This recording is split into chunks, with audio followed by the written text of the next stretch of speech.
There we go. Okay.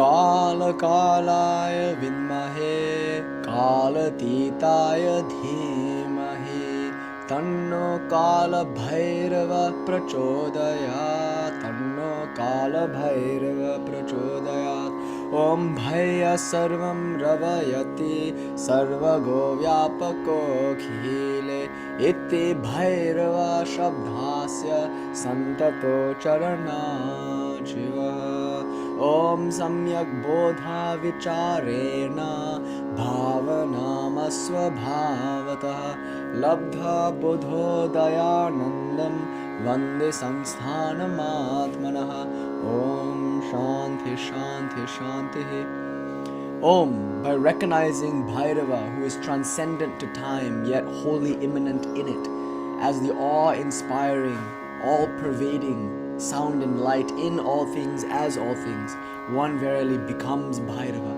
Through a proper inquiry into awareness, one recognizes that all things as such are awareness, and one then attains to the joy that arises naturally in awareness. That awareness is myself, and that is the God whom I worship. Om, may this be an offering. Peace, peace, peace. Jai Thakur, Jai Swamiji.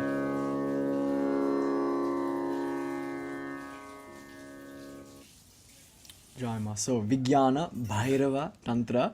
And today we're studying verse 101, 100 and 101.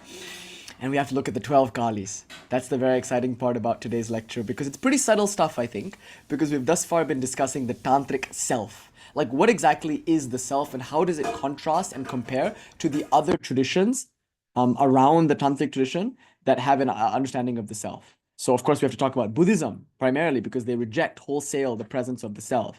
And we have to talk about Nyaya and Vaisheshika, who each have different ideas about the self. And then even within Tantra, Tantric duality, Tantric qualified non-duality, and Tantric non-duality are all of them going to have different ideas about the self. And a lot of this is founded upon Sankhya. So Sankhyan selfhood is perhaps the primordial model of what it means to be a self.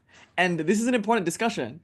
Well, not least of all because it pertains to me, to you, to the most basic principle of reality that we experience immediately and imminently in every moment, the self, but also because it has to do with liberation. The relationship between the self and God is indicative of like the soteriology of the tradition. By soteriology, we mean that which is going to, what it's going to take to have you become absolutely free and happy. Jai Ma Nikhila, so good to see you. On the topic of freedom and happiness, Jai Ma, Jai Ma. So, what is it going to take to be free of all misery? Dukkanta, it's called, the end of all suffering.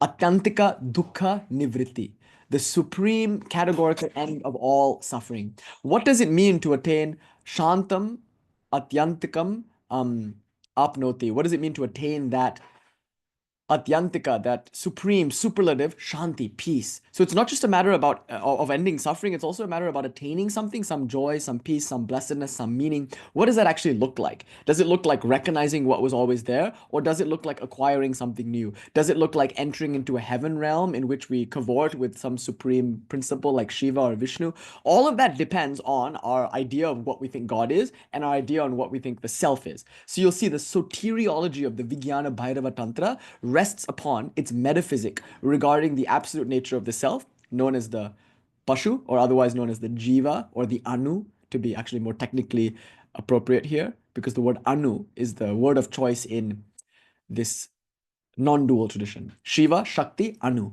Anu means self. So what is that? What is the Anu actually? And what is the Pati, the Lord? And by Lord here we mean Ishvara, God. And by Ishvara we mean Shiva-Shakti. So what's my relationship to Shiva and what's Shiva's relationship to me? And Shakti plays this intermediary role, as we learn in the Vijñāna-Bhairava, between Jiva and Shiva. So Shakti is the power, arguably, by which Shiva becomes the Jiva.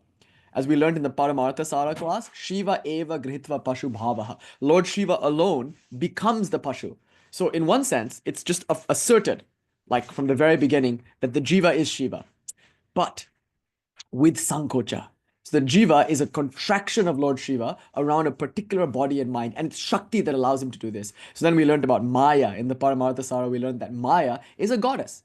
Devi. Devi Maya Shakti. And not only is she a goddess, she is the goddess, power, Shakti. So Shiva's Shakti like that. So Maya is a Devi, she's a goddess. And she is that freedom of Lord Shiva to hide himself from himself. So now we learned a very important principle of why Shiva becomes a Jiva. For no reason, just for fun.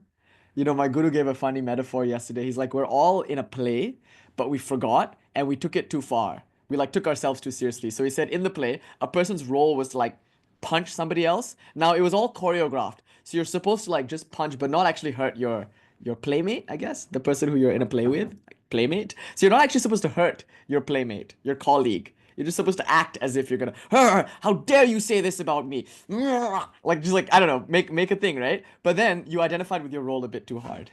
You method acted a bit too well. So you got on stage and then you're playing this role and you forgot that it's a role and then you actually punched the fella. You like actually broke his jaw. That was what my guru said yesterday. You broke his jaw. Now, yeah, damn, I'm good. Guess I didn't know my own strength, right? Like there's that, like have you heard that one? Yeah. So you just go too far. And then what happens? When you go too far and you punch the other person in the mouth and you break their jaw, then they will also get triggered and they will go into their role too far. So they'll be like, wait, whoa, bro, that was not okay. And then they punch you back. And so that's Maharaj's depiction of the universe. Like it's a play. Like, and all of this is part of the play, but we're playing a bit too hard. We're going too hard, if you will. We're taking our roles too seriously. But that's called Maya Shakti. So Maya is that power by which Shiva plays, but also the power by which he seemingly forgets that he's playing. So Shiva eva grihitva pashu bhavaha. Lord Shiva alone becomes the pashu, becomes the bound soul. For what?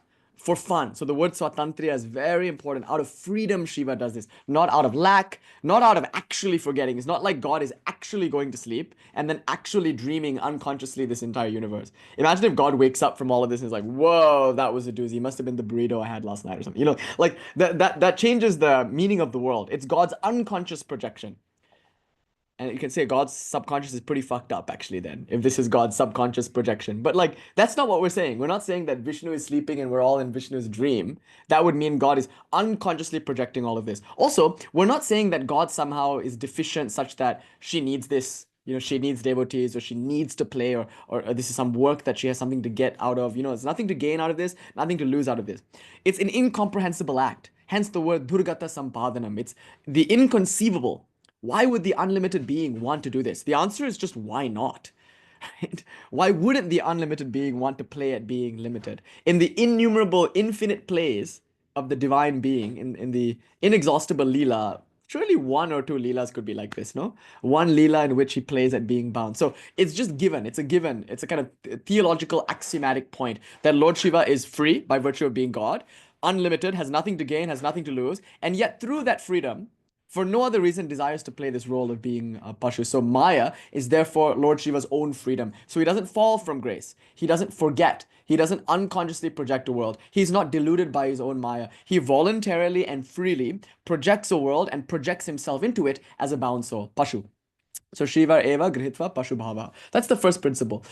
Now, Maya is a Shakti, it's a power, and what does it do? It's svatmavaranam, meaning it hides Shiva from Shiva. Not that Shiva is actually deluded, like we hear in another place in the Tantra Loka, Kintu Durgata Karitvat Svachandyan Nirmaladaso Svatma Prachadana Krida Pandita Parameshwara. One of my favorite verses.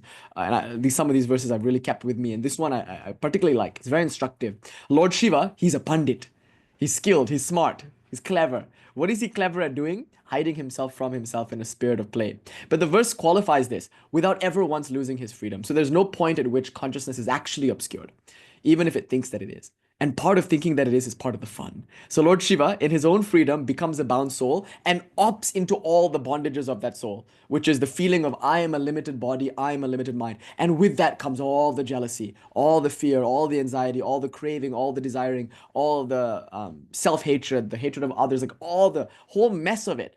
Lord Shiva voluntarily chooses that. Just inconceivably. Durgata sampadanam. Why would he do this? Why not? That's the answer. Because if you could answer that question, this is why it's theologically problematic to give a reason. If you could answer that question, then this is a conditioned act, you see. If there's a because, then it's a cause and effect act, which means it's a conditioned act, and which means Shiva is subject to conditions, such as cause and effect or lack. You know, if you say like, why did you go to the kitchen? Well, to make myself a sandwich because I was hungry. That means I'm acting under a condition. I'm conditioned by my hunger to go to the kitchen and get a sandwich or something. So if Shiva was like that, if he did something for some other reason, then he too would be conditioned. So that's why philosophically speaking, it's inappropriate, because God by definition is unconditioned, uncaused, beyond the wheel of cause and effect, ever free. So insofar as we admit in this tradition to the action of the world's projection, then we have to say the reason it was done was because why not?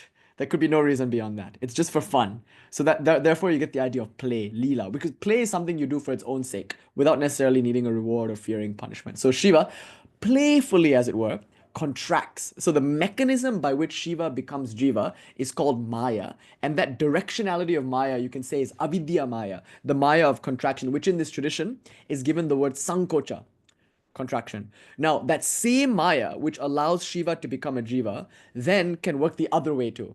And this is called Vidya Maya. It's still Maya, it's still Shakti, but it's Shakti working to free the soul. By free here is meant reveal the underlying innate Shiva-ness of Shiva. So then Shiva remembers, oh my God, I was limited to this body and mind. What fun, what fun. Actually, the whole time I was free. And just for fun, I decided to play this game. I never really was bound. And how meaningful. And then party time, you're done. At least you're done. So the soteriology is that the jiva, the individual, the pashu, becomes free. And this is true actually for dualist as well as for non-dualist. The pashu becomes free when he overcomes pashutva, the idea of I'm bound. Or when I say the idea of I am bound, of course, I'm leaning towards the idealistic non-dual traditions. So I should be careful with my language. In the dualistic traditions, it's not just the idea of being bound. In the Vijñāna-Bhairava, in our lineage, it's just the idea. You're not actually bound, you just think that you are. But in the dualistic Shaiva Siddhanta world, no. There's an actual bondage, like we were discussing last week. And you can call it anavamala, to use the technical phrase, but I think it's best that you just call it pashutva. Tva means ness. So pashutva means boundness, or me-ness, or individualness. So that must be overcome. But what is it to overcome pashutva? You could say through diksha, through puja, through anugraha, through the grace of Lord Shiva. All of these are ways to get over pashutva.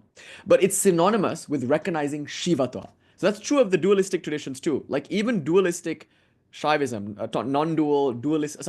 dualistic Tantra agrees with non-dual Tantra in at least this, that there's something innately real about the self.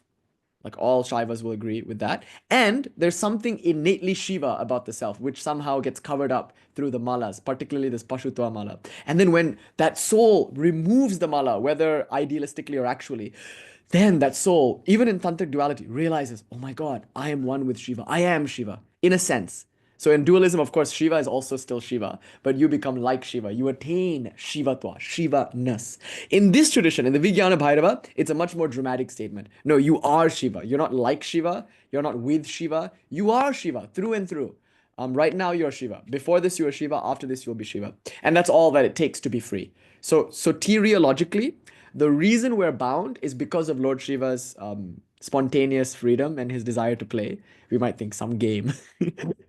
Hari Maharaj went to Sri Ramakrishna and he was like, why is there so much suffering in the world? And Sri Ramakrishna's response was very simply, because it's the Divine Mother's... No, he said, who can understand the Divine Mother's will? Inscrutable. The Divine Mother is inscrutable. So this is called skeptical theism. I don't know why God does this. So just backing out of the question a bit here. And then Hari Maharaj, later Swami Turiyananda, was not at all satisfied with this answer. He pressed further. But how could it be her will? And then Sri Ramakrishna responds to that by saying it's her play. So he softens it. By will is meant something kind of heavy. Her itcha has the connotation of like, I will it to be so. But this is not quite so strong. Itcha here means wish, whim. So it's her play. It's fun for her. It doesn't like, she's not like seriously trying to torture souls. It's just fun for her to play this mad game. And that seems to kind of offend Hari Maharaj even more. At least will I can understand, there's some purpose to all of this. But play, and then he said something so profound as far as theodicy is concerned. He said, it's play for her, it's death for me. Right? So even if we say this is Shiva's play, like, okay, Shiva can play, good for him. But what does his play mean for me? It means I'm bound to thinking that I am this person, and I've so much fear and so much desire and all of that, just so this guy can have some fun. What a sadistic, masochistic kind of, if all of that is for play. Then when Hari Maharaj brought this up, he said, it's play for her, it's death for me. The lightning response from Sri Ramakrishna, without missing a beat, the response was, but who are you, my child? Who are you, Baba? You are that same deity. So it's not like there's a transcendent being like playing, and we're here down here suffering. We are that being playing. So this is my play actually, and I am perpetuating it. Thine only is the hand that holds the rope that drags thee on, sannyas in bold. Cease lament.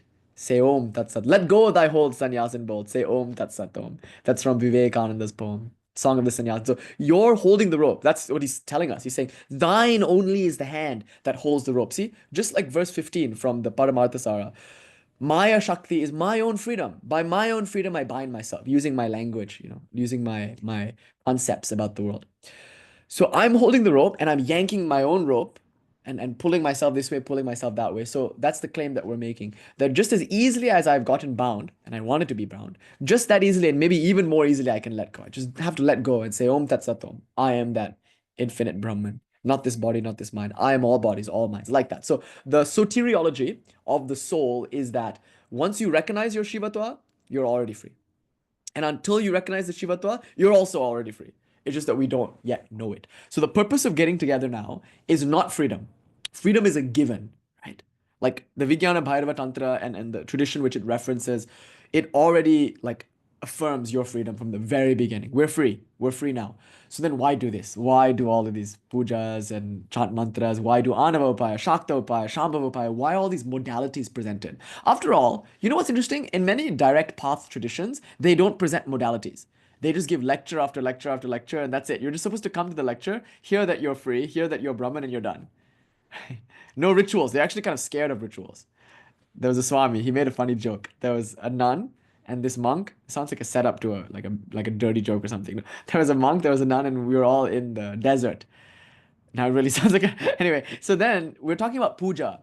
And I'm like saying, like, you need to do this mantra to remove the curse in order to be able to chant that one. Like we're talking about a particular hymn, the Chandi, some of you know, and there's a Shapa Vimochana mantra. So I'm like, look, these rishis put the curse on the Chandi so that its power won't be easily accessed by anyone. That's the tradition that was handed down to us. So now you have to chant the Shapa Vimochana. And we're having this discussion about like, won't bhakti overcome all of this? Like the legalism of this tradition, how much of this is superstition, etc., etc. And then the nun who was with us said, look, we're sannyasins. He's a householder. He has to do all of this stuff, but we're sannyasins. So we are not required to do all this puja stuff. And then the monk said something very sweet. He said, did we graduate or did we just flunk out?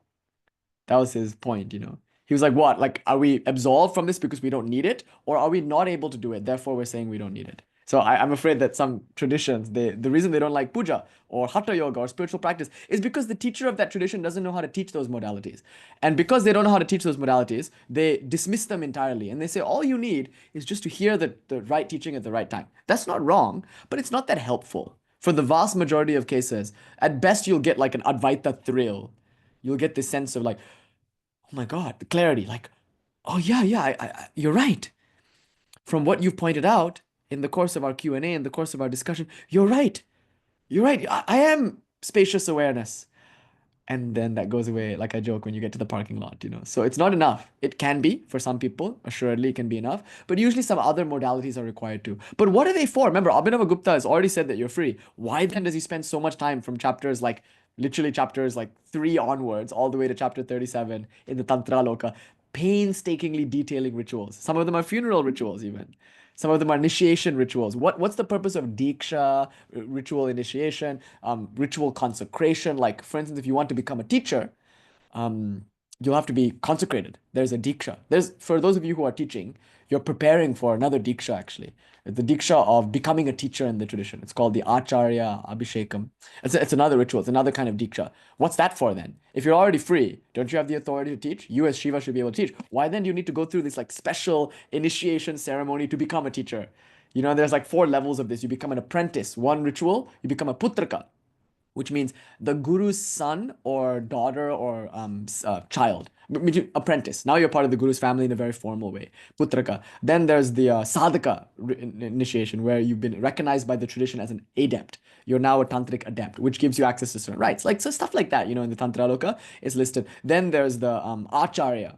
So to become an acharya also requires some diksha. What we have all received actually is technically called the Samaya Diksha. Samaya Diksha means initial initiation, which commits you to the tradition, to the practice, and to the lineage. So it's the initial commitment. We take up a mantra, we take up an ishta, and for many people, that's the only initiation they will ever get, and perhaps the only initiation they will ever need. But why even emphasize the need for that? Why even have a samaya diksha at all? So samaya diksha is step one. Then after that, the next diksha that will come is probably the sadhaka diksha, the adept diksha. So you get another diksha and then you become an adept. And then the third diksha is when you become formally the guru's child, which means you become an apprentice. Which is a very like close, arguably like a small group in the wider sangha. They become apprentices to the guru, meaning they now are sort of dispensing the role of transmitting the lineage. And then finally, the last thing that happens, oh, Janam. Uh, One second, you guys. Janam was asking just now to come. Okay, so anyway, say now you want to be like one step further. So you've already started helping and dispensing the role of the guru, and then the next step is you become a guru yourself, which can only come after a consecration. So you have to get the guru's authority to become a guru, and then only, arguably, then only the lineage will flow. That's at least according to the outline in Abhinavagupta's Tantra Loka. So the last, not necessarily last, this doesn't have to be this order, but the next one you might get is called the Acharya Abhishekam, the consecration into a teaching role. And then you're then authorized by the tradition to take your own disciples, and you'll have the power to do it because of the diksha. So the argument here is before you get that power through the diksha, you ought not attempt it because the karmas will like break your body and derange you, and also be like maybe not productive for the student because you won't be able to fully digest them. So you need the help of all the teachers before you, and to get their help means you need to get their blessing. It's like, say you want to get married and then you elope, right? You're probably not going to get financial support from your parents if they never bless that marriage to begin with. You know what I mean? Like if you don't get your parents' blessing, chances are you might not always, but you also risk losing your parents' support. Why should they support your marriage now? They never signed off on it. You know, like that. So the idea is in the Indian household, we're very careful to get the consent of our in-laws before marrying their children. So like for instance, when I wanted to ask for Hannah's hand in marriage, I took my father and mother on that side out to my favorite Indian restaurant. And funnily enough, I didn't plan it this way, but the food was just too spicy. So when I was like, "Can I have your daughter's hand in marriage?" It was like, what can they say? They're like sweating and they're like in the middle of But also it's like a warning. I'm like, the wedding will probably be like food much spicier than this. So make sure you know what you're saying yes to. But like that's the idea. Like you have to ask for a person's blessing. And then my mom, she says to my father-in-law, like, "Hey, you're gonna have to sit cross-legged for like hours at a time." And he's like, damn, right? Oh, also you're going to have to wear a loincloth, so no red underwear. My mom says to him, she's like, it will show through the the white dhoti, not loincloth, dhoti. I don't know what you call it in English, veshti. But it's like don't wear red underwear. He's like, what did I sign up for? But that's the thing. If you don't ask for consent, then your parents don't sign off on it, and then you don't get their blessings in a sense. And those blessings could be very material. So that's why in the Indian community, in Indian culture, it's very important, and every culture arguably, to get the blessing of the parents before you enter into a marriage with the child, with the daughter or the son or the parent's child. Anyway, that being said, same with the Guru Shisha tradition. Like unless your Guru signs off on it. If your Guru is not okay with you doing it and you do it, then your Guru won't send you the money. You know what I mean? You won't get the juice, the Guru Shakti to be able to perpetuate the lineage. So the idea is that like there are these dikshas. Why would Abhinavagupta in chapter 4 tell us that we can be initiated by the goddesses of our own awareness?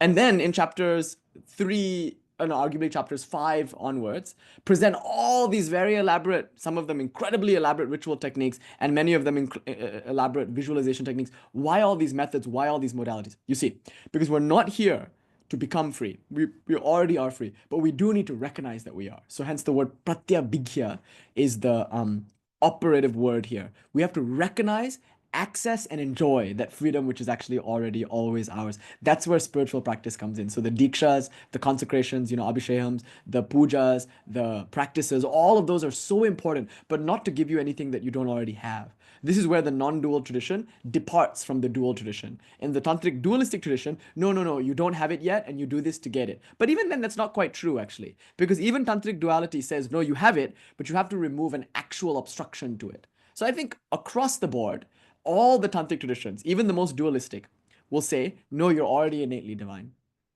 The only question is whether or not that obscuration is real, and it isn't. So that's why talking about the self is so important because it describes the soteriology of the tradition. That's why this discussion that we've been having over the course of the past 2 or 3 weeks, I think is very productive. So we tried it once 2 weeks ago in the first lecture we gave. I think that one's just called What is the Tantric Self?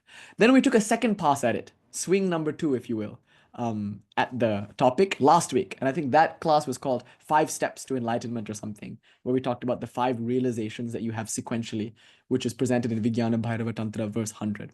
So let's take a third jab at it now, if you don't mind. And today I want to show you the diagram of the 6 layers of the self and contrast it to some other models of the self that we might have heard thus far. And then we can take all of this now with us into Vijñāna-Bhairava Tantra, verse 100. Let me just go and find. Anyway, let's start with this. So is there a self? Very important question. Hopefully by now, all doubts have been dispelled. Yes, we know that there is a self. The Buddhist tradition, the classical Buddhist tradition, rejects the self. It says, nāsti, anus tanau. There is no self in the body. The panchaskandhas, the 5 aggregates, are just that. They're heaps, bundles of impressions, and there is no common center to which all those impressions are accretized. So they gave, like we said 2 weeks ago, the example of the rock covered in moss. Have you seen the rock? No, you've only seen the moss. And from the shape of the moss, you assume that there is a rock there, and you say, there is a rock covered in moss. Not so. With further investigation, you might find that there was never a rock there to begin with. It was void, inherently empty of reality, intrinsic objective existence. So mossy rock. That's one example. Then rusty axe. That's another example. There's no axe, but because the rust has formed the shape of an axe, you assume there must be an axe. But have you ever seen the axe? No. Then why do you say that there is an axe? So this is very much like Hume.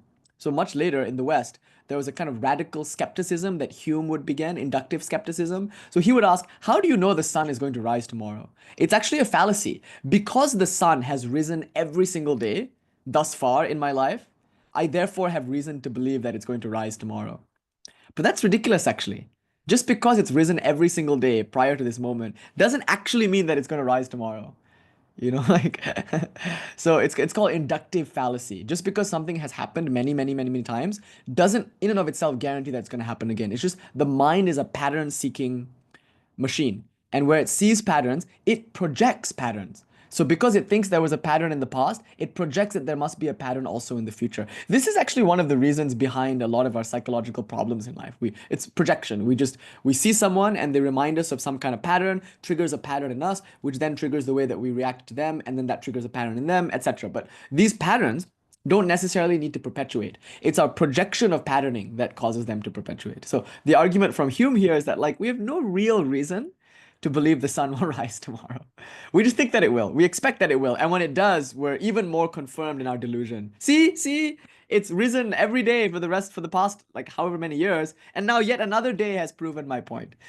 How is that a good argument at all? Like, that's one thing. And you can see that this is sort of reminiscent of gambler's fallacy. You know, that's also another form of the inductive fallacy. So I flip a coin 99 times, or say 100 times, right? I flip a coin 100 times. 99 out of 100 times, it's landed heads. What's the probability that I will get tails on the 100th flip? It's a mathematical question. Like, what's the probability of getting heads on the flip? Yeah, that's the thing. So, like, the gambler's fallacy is like, my luck has to change. After all, after 99 throws of the coin, no way it's going to be heads again. How could it possibly be heads another time? Like, I think it must be tails. So 100% I'm going to get tails. That's what the gambler will say. Just, and they'll throw the die, or they just bet on one more card like that. But then it turns out, oh no, it's heads. And so, oh no, you lost all that money. So the gambler's fallacy is thinking that just because it was heads 99 times, it therefore must be tails. The Hume argument here is inductive fallacy is like, well, just because the sun has risen all the time, therefore it must then again rise, right? So it's like, okay, just because it's been heads, it must be heads again? No, Baba, it could equally be tails. In fact, the odds of it being heads or tails are unchanged based on what has happened before. It's still 50-50, as Asha pointed out. So that's the traditional version of the dilemma, gambler's fallacy or something like that. Yeah, and then you realize the coin is weighted, maybe. The game is rigged. But yeah, so it's incredibly, like, eerie that it's been 99 times tails, but it's possible. It's just like really, really like unlikely, but it is possible to get tails 99 times. And then because of that, you think, oh my God. So then you'd be wrong because you're overestimating your odds for one or the other. So, um, and so that's the thing. So then this sunrise, by the way, remember this is Hume's time. So this is prior to, this is just, we observed a pattern. Now, this is even eerier, Jamie. The very laws that convince us that we know what's going on in the universe themselves are pattern finding systems. They're helpful because they help us predict like Halley's Comet or something like that. But we imagine that the Earth rotates in a particular way because it always has. You see, like the whole process of understanding the universe is looking for patterns in the universe and seeing if those patterns repeat. When we find a pattern and we see a repetition of that pattern enough times, consistently over a period of time, we call that a law. So Swami Vivekananda immediately points out the inductive fallacies of physical laws in the beginning of his Karma Yoga. He's like, it's the mind alone who projects laws into the universe. Actually, the universe has no law whatsoever. And the quantum mechanics people, they're freaking out because they're starting to realize this, right? So from like Copenhagen inference and those two guys, they won the Nobel Peace Prize recently. Anyway, I'll give you a, not Peace Prize, sorry, Nobel Prize in Physics. I'll give you this citation later. It's like from the 2020s. It's very recent, but it has to do with it's something about quantum entanglement using Einstein's special relativity, stuff like that, but using unified field theory and some of the early stuff like from that time. They've discovered new things about quantum entanglement, and the results are kind of startling. So Copenhagen inference, for instance, from Heisenberg, and like the bicycle theory or probability theory, like in quantum mechanics, is showing us that things are pretty random. Like the laws that we see in what do you call like large bodies, like Newtonian physics, classical physics, those laws are not that dependable when it comes to quantum physics, when it comes to particle physics. Then things get really dicey, really hairy, really fast. And then we have to like actually rethink a lot of things, like what is dark energy, what is dark matter, are these laws really true? And a lot of these are being overwritten, like laws that we for a long time have felt are true of the universe, we realize now are only true of the way that we're looking at the universe. That's the startling and beautiful thing. So even science becomes mathematics especially becomes very idealistic. Idealistic in the sense that it recognizes math is in the mind, and so too are all the laws that we sense in nature. And you can argue that on some deep level, there is an inductive fallacy there, a projection. Just because I have seen this occur in nature enough times, I'm therefore convinced that it will occur again. But that's exactly why our relationships suck, because we pretend and we project that just because it's happened all those previous times, it must therefore happen again. So we act out those patterns. The point that Swami Vivekananda is trying to make in the beginning of Karma Yoga is that laws, what we call physical laws, are really just patterns recognized by the mind. And because they are repeatable, tangible, observable patterns, and because they've happened enough times, we're therefore convinced of them. But not so fast. And that's a good scientist will like actually, of course, not doubt everything. That's not Descartes, who started the revolution. He started like that, but he left the project off because too much skepticism, you can't do science. You have to accept. You have to accept that math works and all of these things, but that's not actually very firm ground. And that's why, like, what can you get out of this? You can get electricity. You can get nuclear power. But then look at the kind of world that it's created. And then it's no wonder, because like sometimes these projections can give you a certain kind of power, but the cost of that power might be a lot too if it's not built on firm ground. And how could it be firm ground when really it's just a projection of pattern, a kind of extension of Hume's inductive fallacy, if you will. Just because something has happened many, many, many, many, many, many times doesn't mean it will continue happening. And Sri Ramakrishna had a mind for this. It was very interesting. So for him, religion is very scientific. If by science you mean things that you can experience and tangibly maybe even verify for yourself, like to take that Popperian kind of thing. Now, Sri Ramakrishna, once they were talking about electic. That's the way he used to call electricity, because they were just starting to talk about electricity, so he would call it electic. And he'd say like, tell me something about your electic. He would ask all these young boys who were going to British school at the time, So they'd explain to him, and they'd say, oh, lightning, like it always strikes the highest point. Like, so they were explaining some principle of how lightning strikes. And he said, but wait a minute, and here's the thing, he's a true scientist because he has very acute powers of observation. Most of us who claim to be scientists, we don't observe the world. We observe what our scientists tell us, and we just believe it. Actually, our science is religion. If you see, we just believe everything they say. But a real science is very observant. You observe the world, And so, arguably, Sri Ramakrishna was observing the world very closely, and he saw a discrepancy. He was like, Oh, no, when I was a child, it's remarkable that he had this memory. Electricity struck, but it didn't struck the highest thing. It struck a roof that was a little lower. Like it didn't strike that metal, it struck this metal. And then Saradananda, I think, said, oh, no, no, no, you don't understand. There are like exceptions. Obviously, there are other factors. And then Sri Ramakrishna said, then why go so far as to call it a law if there are exceptions? That's what he's saying. He's saying like you have too much faith in the idea that it's a law, but it's an inductive fallacy because there are always exceptions. And a case in point here is Mathur Babu's God has laws. Sri Ramakrishna hated that idea. What do you mean God has laws? God is free. Why should God have laws? God has no rules. And then Mathur Babu said, no, don't you see nature? Everything in nature is like so structured and everything follows rules and patterns. And then Mathur Babu says something profound. He says, God herself has to conform to those rules. So you'll see this is actually an idea in Christianity that God can't break logic, and God can't break free will. Oh my God, what kind of God is that? The Shakta rejects that idea. Of course, God is the one who made the laws. God can break the laws. And that's why Thomas Paine, law is king. It's a very important statement because when kings are kings, they can fuck around and do great harm. But when law is king, then lawyers can fuck around and do great harm. No, I'm kidding. But that is like the idea. Ideally, it's better, right? Like law is set in stone, whereas kings are like temperamental. But here, God is king. God is law. So not law is God. God is law. So what Mathur Babu was saying is law is God. Logic, natural laws. God is there, but these are like maybe more absolute. And Sri Ramakrishna was like, no, God and God's freedom is more absolute. And the laws are just things that she plays with. And Mathur Babu said, well, it's not like you'll ever find a white hibiscus growing on the same stem as a red hibiscus. In this world, there are trees that flower red and trees that flower white. In the species called hibiscus, there you'll see there are red ones and white ones, and never the twain shall meet. Never you're going to get some kind of like red white one. Of course, this is back in the day, like they don't know about like all that stuff. It's still kind of new.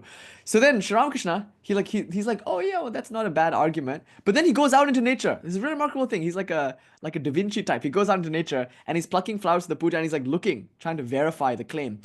Lo and behold, he finds white and red stem.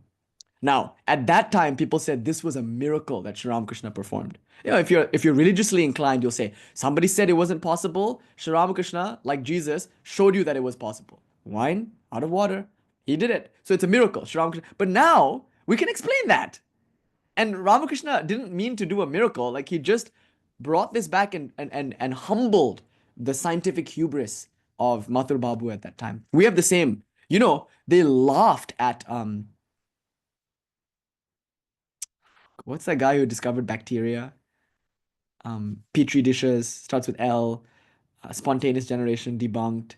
He discovered. Say one more time. Who said that? Louis Pasteur. Pasteur. Yeah, so Louis Pasteur. They laughed at him when he suggested that the meat was rotting because of microorganisms. Because to them, at that time, it was about like spontaneous generation. They actually believed that if you leave meat in a closet, maggots would spontaneously generate, or like rats would appear. That was the scientific fad of the time. They believed in it fully. And like any religion, when you propose something different from the dominant view, they laugh at you. So when Pasteur came to them with this idea, and he's been working with these petri dishes, he tried to tell them about bacteria, they laughed him out of the room. And so this happened with Dalton's atoms too. Like the idea that people have new discoveries in science is very rarely accepted. But you would think that enough time has passed where we're ready to check our hubris, right? Like every stage in history, we've just been so sure about our physics. And then we realize there's a physical revolution, like an Einstein will come or a Niels Bohr will come, like that. So the point of all these stories is that what he's trying to show is that these laws, they don't necessarily inhere in nature. So it's a push away from physicalism or materialism and the realism that it implies, and a move towards a more, let's say, idealism or mentalism, the idea that the world is somewhat internal, and that internality of the world means its laws are also a projection. So this inductive fallacy, what Hume was on about was, it's about observing. So here's how the digression comes back to our topic. It's about observing, right? It's about observing nature. And so when you observe nature, you see these particular patterns, and he's criticizing them. So this is called Hume's inductive skepticism or something, right? Then he says, and I feel this way about the self. He says, I've been looking everywhere for the self. I can't find it. And that's how he dismisses it. Notice the same claim is being made by the Buddhists thousands of years before. They're saying, if you look at the stone, it looks like a stone, but it's not. It's just moss and you've never seen the stone. So why claim that it's there? And then also it's like just rust. You've never seen the axe. Why claim that it's there? So the first argument against the self is that it's not an object of perception. So Buddhist made the argument, Hume made the argument, and also a recent philosopher whose work is quite interesting actually. His name is Dennett. Worth reading. He thinks we're all zombies, which is, I really respect that view because at least he's like being hardline about it. He denies the self and he says we're just all automatons with the illusion of the self. You see, it's the literal opposite view of this tradition. We're saying the world is like an appearance in consciousness. He's saying consciousness is an appearance in the world. At least Chalmers will say there's a panpsychism. Consciousness is part of the world. But he rejects that. Dennett is saying there's no such thing as consciousness. It just feels like there is. So it's a totally determined universe, and we're all just meat suits, flesh bags like that. No purpose to life or anything like that. But that's also freeing. There's something kind of liberating about that. Some people like that philosophy, but there's no axiology. There's no meaning or like ethical value. It's just whatever. And that could be a meaning in and of itself. Anyway, so Dennett takes this view, but Dennett is also basing it on science. Like Dennett is primarily a philosopher of science, which means he is trying to look at things scientifically, which means objectively and measurably. So physicalism is the view that matter, and most importantly, measurable matter and energy alone exists. But the self is not measurable, is it? Nor is it a kind of matter or a kind of energy that can be pointed to and singled out. So therefore, it must not exist. This is the first argument against the self. If there is a self, the Buddhist points out, show me, prove it. I mean, you can't say that there is a rock just because you see moss. You must show me the rock. Similarly, you can't say that there is no self just because you feel like there's one. Just because there's a bundle of impression doesn't mean that there's something to which that bundle is attributed. So the Buddhist dismisses the self on the basis that one cannot see the self. Okay, so now the response that we get is as follows. Anybody wants to offer a response? What's the first line of defense against this argument against the self? So one cannot see the self, therefore there is no self. Response? Just for fun. I wanted a moment so I can drink the yeah, because I feel like a self. There's an immediacy, like a feeling, right? But yeah, that's the thing. So remember, the Buddhist is saying something really subtle here. They're actually trying to reject and this is what like scientific physicalism does also. They don't want just because you feel like it to be the answer, They're like, okay, then I can say whatever I want. Okay, like God is a rainbow unicorn on Mars. Why? I just feel like it. And feelings are always valid, Baba. Like your science, your laboratory, your microscope, about how I feel, bruh. I feel it. Like that's the thing. That's what actually physicalism is responding against because it's ungrounded. Then in that case, anybody can say anything. Who will verify it? So like that's the thing. It's a confirmation bias. Yeah, my magic 8 ball told me. So that can't be the basis, of proving the self. We can't say there is a self because I feel like it. Sometimes that's how we argue. We say, no, how can you deny? Like, and again, this is not like a bad argument because it's called what did William James call it? He had a special word for it. Something psychology, subjective psychology or something. He had a very interesting word. But William James of Harvard, he was actually friends with Vivekananda and used to visit Vivekananda quite often. But he created a new kind of psychology. That's why the psychology department in Harvard is named after him, William James. Anyway, so William James's view was that like you can't do psychology in this way. You can't study the mind as if it's an object. I mean, you can. Right? Like B.F. Skinner or something, you can be a behavioralist. Like you can try to objectify patterns, behavior, psychology. That's what we do in psychology. But he's saying no, like psychology is the psyche, it's the soul, it's the study of the self, meaning the study of the internal world. So you have to go with what is perceivable, what you feel. In fact, in science, you also go with what you feel, but based on what you see. So just like perceptions in the world are subjective, so too can feelings be subjective. But subjectivity alone is not grounds for rejecting them. Otherwise, you would reject sensations. Sensations are highly subjective, are they not? And even objectivity is problematized by things like the observer effect and Copenhagen inference. We don't need to go there now. But it's enough to say that William James and some others, they had this intuition that like, no, we should take seriously how it feels. In fact, the entire consciousness studies department is about the first person felt sense of being. That's what consciousness is. So you could argue spiritual life is when you stop fussing about what it is and start focusing on how it feels. In other words, you go into a subjectivity, you enter into yourself, not as an object, society's object or your mind's object or your parents' object, but as a felt sense of, you enter into being. Instead of being a being, you become interested in being in and of itself. So that's another idea, that William James's reformation of psychology. Strawson, there's a new philosopher, he says, there's no such thing as the hard problem of consciousness. After all, it's immediately tangibly felt. The only thing that you can't prove is matter. So it's not the hard problem of consciousness, it's the hard problem of matter. That's what Strawson said. It's a joke because there is such a thing called the hard problem of consciousness. Anyway, so Strawson makes the argument, and believe it or not, Descartes makes the argument. That's the best, that my favorite thing is like Descartes himself, the father of modern science. His first proof, like the first axiom which he cannot doubt, is the cogito. And the cogito is based on feeling, on being. Like he's like, I doubt that I am. Oh, that must mean I am. The very fact that I'm doubting that I exist proves my existence. And so that is accepted as a scientific fact. Like that's the only thing he can't doubt. Weirdly enough, after the first few meditations, he then rushes out and reclaims everything he doubted, which he had good reason to doubt before. So suddenly the senses are okay. Suddenly the mind is okay. Those things that he doubted a moment ago, he suddenly, weirdly enough, reaccepts, having found this one thing that he can take. Sure. So I think there's a problem with Descartes' logic here, but he was able to find one thing. The father of modern science was able to say, I am. And that's a claim based on immediate felt sense. So I think, no, it's a good argument to say, you can't reject the self. Who am I then? Like I was joking last week with you, right? Like, well, what is this? But the Buddhists will easily say, did you not think that there was water there and later discovered it was a mirage? Did you not see the stick is bent or broken in two places only to discover that it's straight? Obviously, you feel one thing, but your feelings can be wrong. Your thoughts betray you, Anakin. Something like that. So it can't just be that. So therefore, the first line of defense is to say, the self is not an object. It is a subject. This is not saying, oh, because I feel like it, but it is saying that in some words. It's saying the self is the one looking. So as Kuleshwari is pointing out, it's the one searching. That's why Hume is like, where is the self? It's like a person looking for glasses when the glasses are on their face the whole time. That's the problem with Hume's logic. That's the problem with the Buddhist logic. They're looking for the self, but they're the one looking. The self is the one looking. So the first thing to claim is that if your basis for proving the self is objectivity, perceivability, findability, then you will never find the self that way, because that is not the self that we're suggesting. So Nyaya, Vaisheshika, Tantric duality, Tantric non-duality, they'll all start with this, by rejecting that version of the self. Like that there is a findable, objective self. No such thing.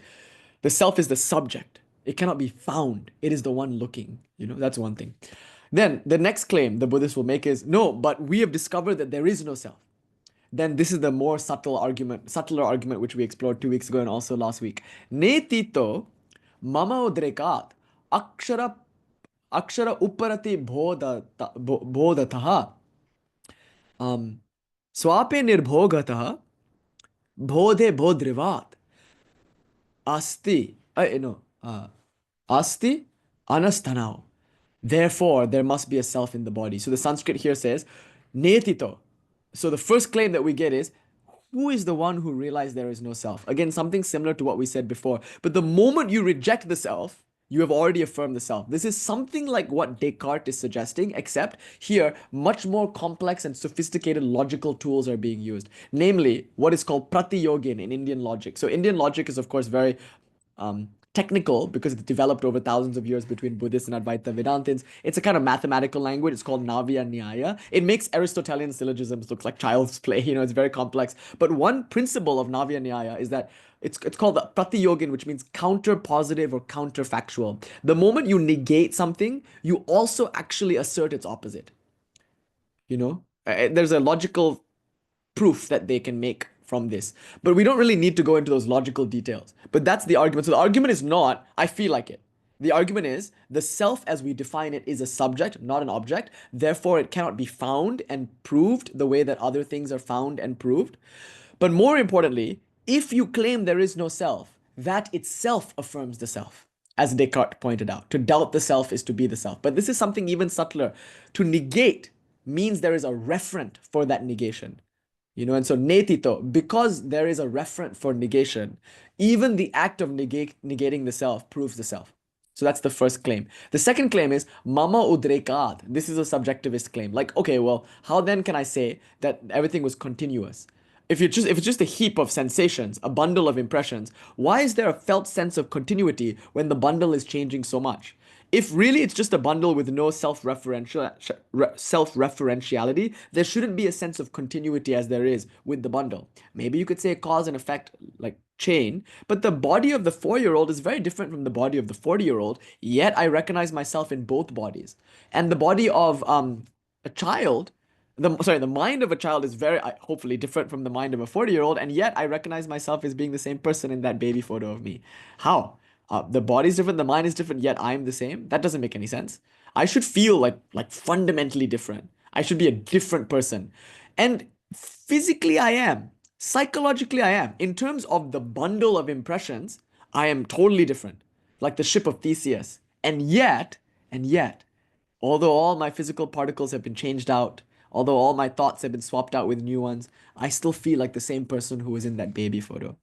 Asti anustanao, there must therefore be a self that carries through. So that's the second argument. A sense of continuity implies a self-referential point. Then thirdly, this argument is the subtlest of the arguments.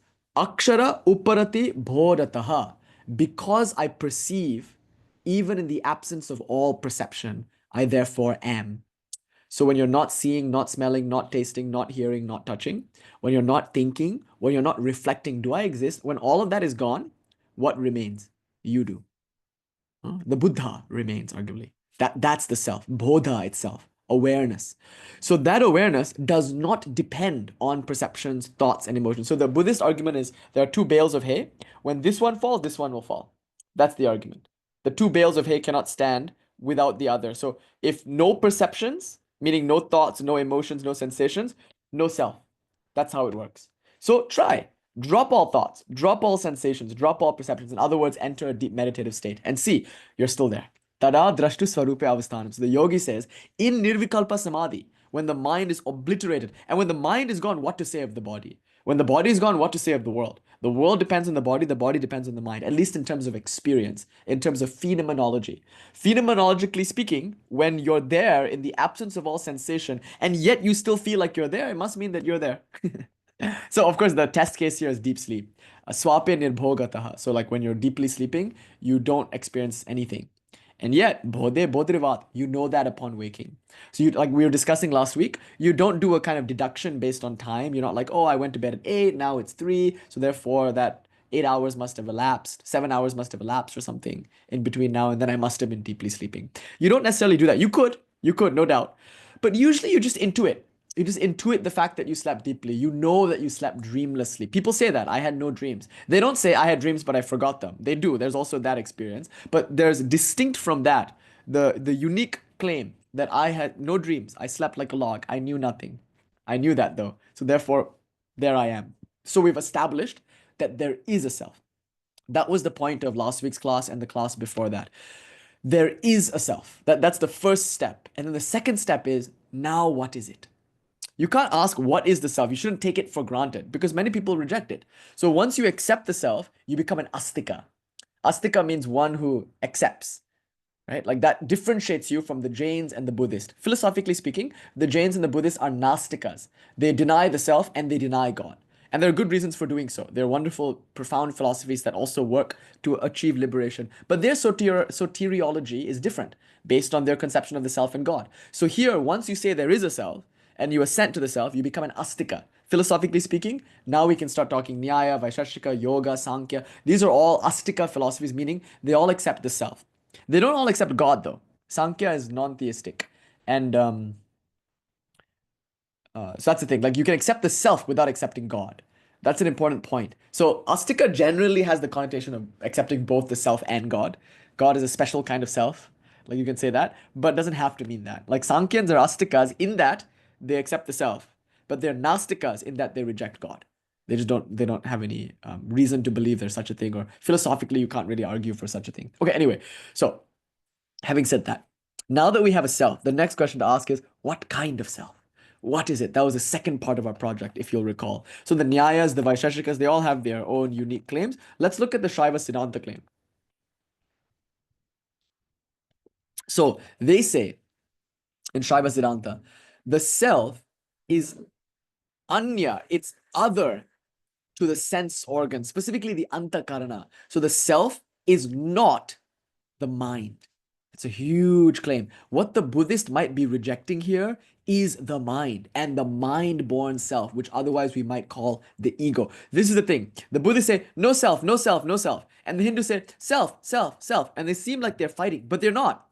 The Buddhist attack on the self is not an attack on the self as the Hindu understands it. It's an attack on the mind-based ego, which is the fabricated self.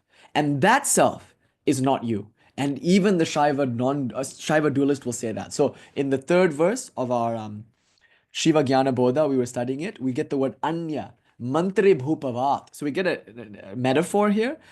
Anya means other than. So the self, this Atman, if you will, is other than the antakarana. It's not the mind, the intellect, the memory. It's not any of the sense perceptions that you can have in the mind. It's not smells or tastes or sights or touch or sounds. It's not any of these things. It's transcendent to them. Why? And we've done this together many times in many classes because it's the seer of those things. It's the subject. And those things are all objects to it. So it perceives all the perceptions. The mind is the receptacle for everything you've smelled, tasted, seen, touched, heard. So in the mind appears all these sensations, and the self is privy to it, watching it unfold in the mind. Then thoughts in the intellect discerns between this thought, that thought. I am now addressing the intellect. So this conversation is between intellect to intellect. Are you not aware of your understanding, lack of understanding, your discernment, your judgment, your reasoning? All that is an object to you. So you're aware of your mind, as insofar as mind here means a collection of thoughts, emotions, sensations. You're also aware of your intellect, which is judging and discerning and reasoning. And you're also aware of your memory, right? To some extent, the memory is subconsciously, to some extent, affecting the way you're using your intellect. But you're aware of that. And you can actively remember stuff. Never mind subconscious for now. Just like there are things that are impressions that you can recollect. So you're aware of that. So you can't be the memory. You can't be the mind with all of its thoughts, emotions, perceptions. You can't be the intellect. Now, this is where it gets really juicy, really beautiful. And you can't be the ego either. So to Asha's question about like where do you exactly locate the self? Here we're saying the antakarana is exactly that, an instrument. It's not the self. It's the instrument that the self uses. And one subset of the antakarana, see, bahishkarana means external instruments, like hands, feet, anus, genitals, mouth, or eyes, ears, like that. All these are external instruments. In a sense, they're not. Obviously, even the external instruments are faculties of the mind. But I mean, let's be realist. We can say these are outside. Inside, though, it's mano, buddhi, ahankara, chitta. So ahankara, ego, it's an instrument. So this is the next point I want to make. What exactly is the ego? It's part of the antakarana, an inner instrumentality, right? It's the mind. And more importantly, it's the I maker, ahankara. Ahankara means it makes an I. So it's what we feel like we are. But, and this is the key, and this is very subtle, only insofar as it is related to some perception, some conception, some experience. So the antakarana is the fabrication of a knower adjusted to some known object. Jaima, we made it, Jaima. So the antakarana means inner instrument. The ahankara means egoity, but by egoity is meant the fabrication of a sense of self adjusted to and attributed to some object of perception. So that means if there was no, like, Janam's cooking looks very delicious. If there wasn't a smell of Janam's cooking, there wouldn't be a person to smell it. So the antakarana is when the instrumentality responds to the smell by creating a smeller. This is the key. In that moment, you are the smeller. You are the ego because that ego is how you interact with the smell. What a profound idea, right? Like whenever you perceive something, you fabricate a sense of yourself in order to go out and meet it, in order to go out and experience it. Like that, just like that. So whenever there's a smell, the antakarana, the inner instrument, using the ahankara, fabricates a smeller of the smell. If there's a sound, the antakarana in the form of the ahankara fabricates a hearer of the sound. Now, can there be a hearer of a sound if there's not a sound? I mean, like, notice, this is where the Buddhist argument works. The Buddhist argument about the bales of hay, it works perfectly here. That's why I think it's so funny, because Buddhism is absolutely correct. Like everything they've ever said is absolutely correct. But the people don't understand, like the Hindus often don't understand what the Buddhists are actually talking about. And Buddhists don't understand what Hindus are actually talking about. If you go on any like Buddhist Discord, often it's a lot of Hindu bashing. And both sides. Both sides are like Buddhist, nihilist, no self, no God. What is they're not saying that, Baba. The Buddha never denied God. He really never denied God. And nor did he deny the self, like in an actual sense. And Nagarjuna points that out in the Mula Madhyamaka Karaka, in the Sanskrit work. Nagarjuna says the Buddha taught a paramartha sat, meaning absolute reality. And once you say there's an absolute reality, you're teaching something that we call God, or something like self or something. Yeah. Oh, and yeah, if you go to a Buddhist Discord, there's a lot of Hindu bashing. If you go to a Hindu Discord, there's a lot of Buddhist bashing, and there's a lot of Hindu bashing. They bash each other. Anyway, point here is that when the Buddhist says they cannot stand without one another, they are referring to the antakarana. Because the antakarana, the inner instrument, fabricates a sense of self in the form of ahankara. But as we understand it in the tantric world, that ahankara means I maker, is only created in response to some specific smell. And if that smell is not there, that ahankara, that particular ahankara won't be there either. If the taste is not there, also it won't be there. Isn't that really beautiful? So that's why it's possible actually to lose yourself, meaning ahankara. It's possible to drop the ego by going so deeply into some sensation, like some sound. Like say you hear somebody strike a Tibetan singing bowl or something, you listen until your sense of being the hearer and your sense of that being the heard dissolves in the immediacy of hearing. It's a profound thing to say, but the knower, knowing, and known are all three aspects of one reality. The knower and the known can become so engrossed in the knowing that the three can dissolve into one, can be unified in one. That one is the Purusha, arguably. So I want to distinguish, as we did 2 weeks ago, the word antakarana, instrument, and within it, the ahankara, ego. So I want to distinguish now the word ahankara from the word Purusha. And again, I want to distinguish the word Purusha from the word Atman, or if you could say Purusha is Atman, then you would call this Paramatman from the yogic point of view. Or if you say Purusha is the Pashu or the Jiva, you can say this is Shiva. So I want to put three things on the table now for you. The first thing, and maybe I should draw it if you don't mind. It might be nice, like pull out a whiteboard or something. This might be helpful actually. So let's say there are three items on my list. The first thing over here is going to be called the Ahankara. The second thing is going to be called the Purusha. And the third thing is going to be called the true self. Okay, so this then is the ego or Ahankara. I guess I should put the Ahankara. And then this over here is the Purusha, as we understand it in Sankhya, which we talked about yesterday. Purusha just means person or soul. And I guess let me just call this, just because we've been talking Shaivism, let's just call it the Pashu, which some of you might know as Jiva, which here is called the self. Okay. So some people like to say lower S self, big S self, like that. This is the big S.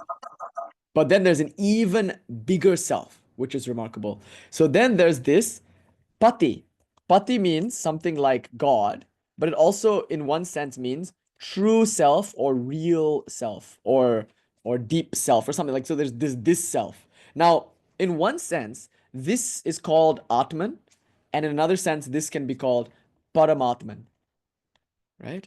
And then in one sense, this can be called Atman, I guess already, and this can be called Brahman, like that.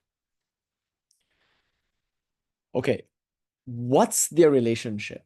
That's the question. Like, what's the relationship of the ego to the Purusha, and what's the relationship of the Purusha to the real self? So like I said earlier, the Purusha is the real self, right? Like the Purusha and the real self in this tradition are described as follows. When you go one way, let's say, oh, actually, how do I go back on this? I used to know. How do you go back? Oh, here it is. Okay. So let's say you go one way, right? So Shiva becoming the Jiva. This is called Sankocha. So Sankocha means contraction.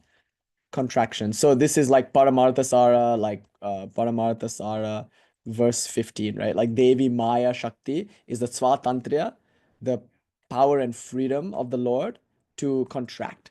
So this is called sankocha, contraction. That's one direction. And then when this jiva, let me make it red. When this jiva goes back to Shiva, this is called liberation. Shaktipata or samavesha, maybe. Let's call it samavesha just for fun. So, samavesha, which means immersion. Christopher Wallace, Harishji, translates it as immersion. Alexis Sanderson sometimes translates it as possession. Avesha has the connotation of possession, actually. So samavesha means to possess Shiva or to be possessed by Shiva. It's ambiguous voicing here. So samavesha means going back to Shiva. So it means expansion. Let's just call it unmesha, maybe expansion. And that would be synonymous with the word pratya bigya. Pratya bigya means recognition. So this expansion is the recognition of the jiva recognizing that it's Shiva. Okay, so this is the journey.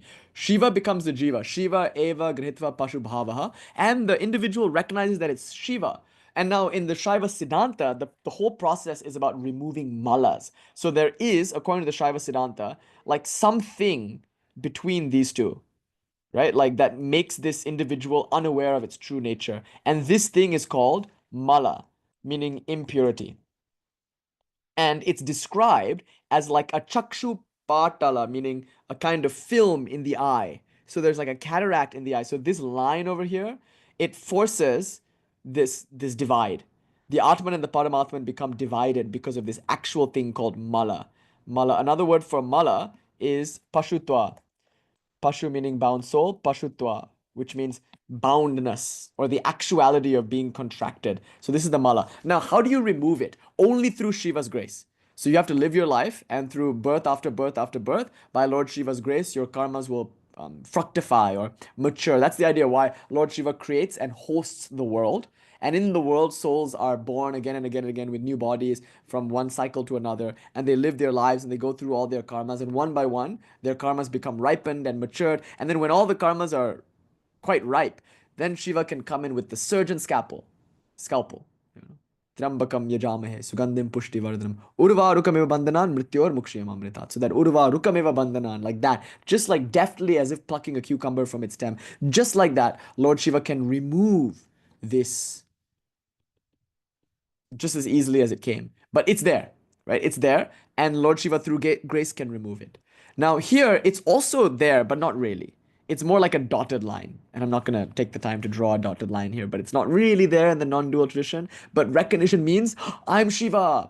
So is it the ego that recognizes that it's Shiva? No, it's the Purusha that recognizes that it's Shiva. So here we can invoke the 12 Kalis a little bit. So Ahankara means that version of the Purusha that is specifically, and I guess this is worth sketching out actually, is specifically attached to some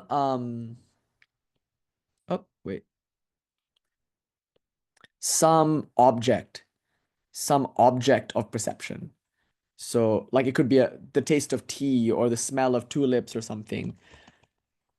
So this is what the Buddha is saying is a problem, right? Like, so there's object number one, object number two, object number three, and then there's ego number one, ego number two, ego number three. That's an important idea, actually. So like that's object number one, here's object number two, here's object number three, here's object number four. Then we have, on this side of the fence, ego number one, ego number two, ego number three, ego number four. So let's say this is like E2, right? And this is E3. And this is, oh my God, sorry, E4. And assuming this is E1. So notice, this ego is not one thing. It's a flow of sensations, a flow of cognitions. Doesn't it sound familiar? Vijñāna-Vada. This is the doctrine the Buddhists propose. Like, it's a flow of selves. One self, two self, three self, four self. Why are there so many selves? Because they are all in response to the objects. So there's like object one. So ego one is the smeller of, let's say, the smell of roses. So object one is the smell of a rose, and ego one is the smeller of that rose. Then object two is the taste of black tea with milk and sugar. So ego two is the chai taster, object two is the chai. Then object three is the feeling of grass under your bare feet. So then ego three is the feeler of grass under the bare feet, and object three is the felt sense. Right? And maybe object four is the sound of violin drifting out of an open room, balcony from in Paris or something. Okay, then that ego number 4, is adjusted to object number 4. So just like look at this intentionality and directionality almost. Oh, this is starting to feel like a Khan Academy video. Like uh, except I think Mr. Khan like actually knew how to use these tools. I don't know what I'm doing. Okay, we should get him up in this place. Anyway, so here we go. So these are all related to one another. Now, the Buddhist is right to say, without object 1, there's no ego 1. So this is where you get Chandrakirti's famous like bales of hay argumentation. And that's very, very nice argument where it's like, okay, here's the first bale of hay, and here's the second bale of hay. And the two bales of hay are like balancing on one another. If one falls, the other falls. This is what the Buddhist argument applies to. Like, that's what I'm trying to say. Like, this whole thing is the realm of the Buddhist argumentation. A flux, a series of sensations one after another creates this, like Vedana, Samskara, like all these Pancha Skandha kind of things. It creates a felt sense of continuity where there is none. So this is what's being rejected here, right? Also, the Buddhist would then say, like, there's gaps. Look, there's a gap over here. Look, isn't there a gap over here? Isn't there a gap over here? A gap over here? So because there are gaps, it's not continuous. Then the Hindu response, like we discussed last week, is to say, wait, how do you know there are gaps over here? Right? If you're over here, here, and here, how do you know there are gaps? The only way you know there are gaps is if you're here. And if you're here, then you're aware of all the gaps between these things. So you're not this ego, you're this guy. You're this Purusha. And this is what Sankhya says, this is what Yoga says also. So what the Buddhists might be rejecting is this ego, this ahankara, which is only created in response to some object of perception. It's an instrument. And you can prove this, you can be aware of it. You can observe the ego as it reaches out to interact with something in the world, arguably. But this Purusha, arguably, this is what the yogi experiences in Samadhi. This is probably what the Buddha experienced too. And the argument here is, when there are no perceptions whatsoever, no physical sensations, no thoughts, then something very cool happens. You exist in your true state, called Purusha. So then they say, Tada drashtu swarupe avasthanam. Then you, the seer, and by seer here is not meant ego, you, the true you, abide in your true nature. That's where yoga and Sankhya like stops. This is the Paramatman, the supreme self, which arguably is best known, only known in some sense, in Samadhi.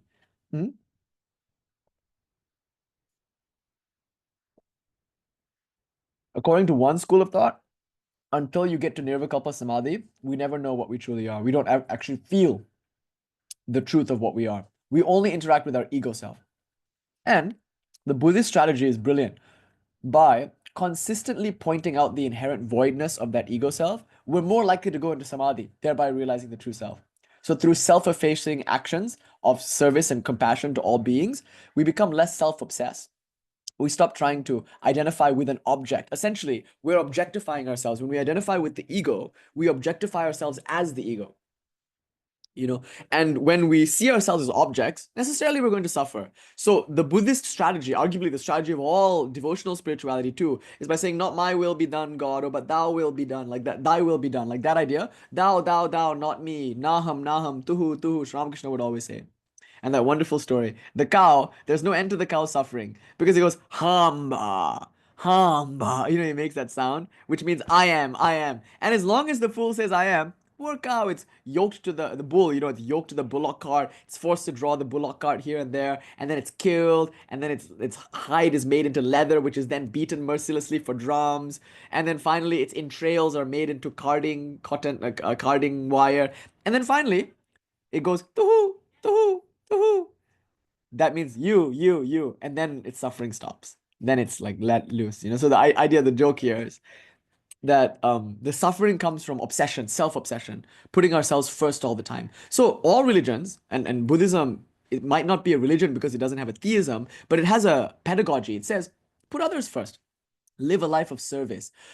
compassion, compassion, compassion. And in Christianity, the same idea, actively doing missionary work to like help others who are hungry and who are sick, like that. Do this thing, and you are less and less the main character, as the kids like to joke. So you don't feel like the main character anymore. And once you've effaced the ego, then the real self shines forth.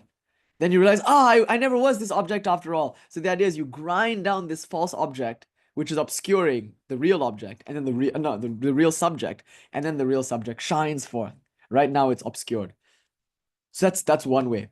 Arguably, it's impossible to get into samadhi without a lot of purification, ethical action, like self-sacrifice, devotion, like that. These are all important to get to that penultimate state, samadhi. I call it penultimate because there's one more state after that, which is arguably the recognition after samadhi that all is self, which is what we're coming to next. So we have this idea that there is antakarana, ego, and then there is purusha. Asha, so far, like, all this is good, like the antakarana and purusha. So we got the two selves, and they're actually selves. Like you can say the antakarana is a kind of self, but only insofar as it's the instrument. Sorry, antakarana, I mean ahankara. Only insofar as the ahankara is an instrument of the purusha in order to be able to perceive something in prakriti. What is the purusha though? Now, according to Sankhya, like we said 2 weeks ago, each one of us is a distinct purusha. There are quite a few of us in this room. Each one is their own purusha. And we're all of us jointly together experiencing one shared prakriti. So we're all each individual purushas. That's where Sankhya says there's a plurality of souls. They stop there, right?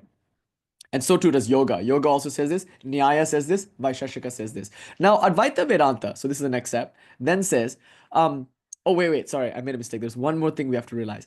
So notice, this self, which I am, is not the ego. It's the subject. And notice its transcendence.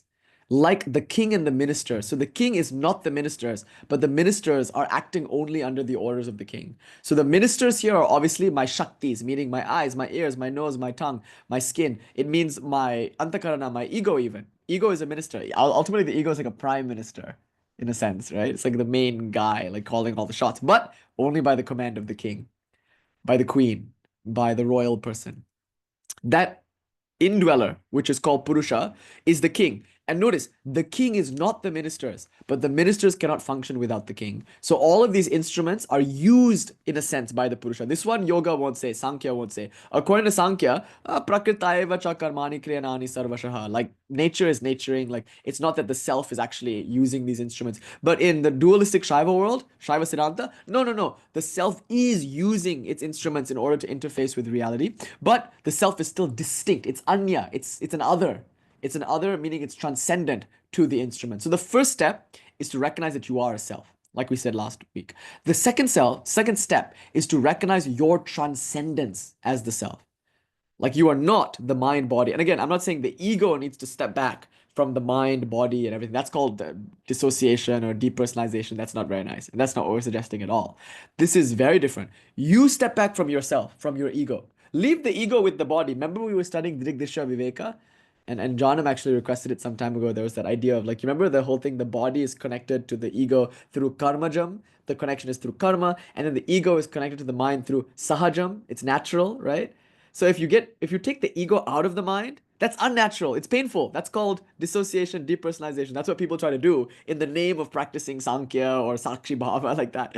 That won't work. And also, you can't take the mind out of the body necessarily. The karmas will keep it together. So even if you can temporarily, in meditation, repress the experience of the body, you will come back to this body, this feeling of embodiment.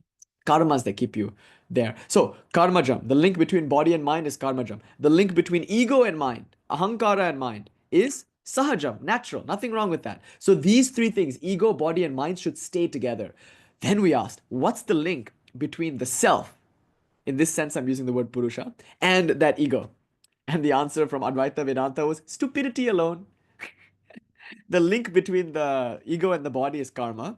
The link between the ego and the mind is natural, therefore it should not be violently destroyed. But the link between you and the ego is stupidity. Literally, the Sanskrit word is bhranti janyam, meaning error, ignorance. You think that you are the ego, but that's only because you, the subject, have become mixed up with the object.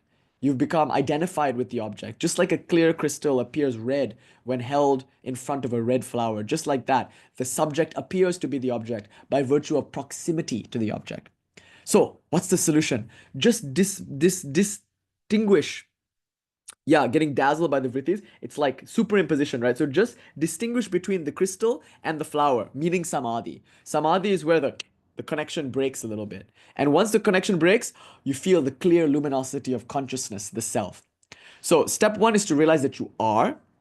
And what are you? The answer is a subject, a first person experiencing principle. You are consciousness. And like we said last week in the 5 steps to enlightenment lecture, once you know that you are, in other words, you sense your own existence, the next thing is you realize that your existence is awareness. I am, therefore I am. To use the phrase from the Bible, ehe esher ehe. I am that I am. I am. What am I? That I am. It's a very deep statement, actually. Ehe means a sense of your felt presence. And then you ask, what is the nature of that presence? It's the sense of that felt presence.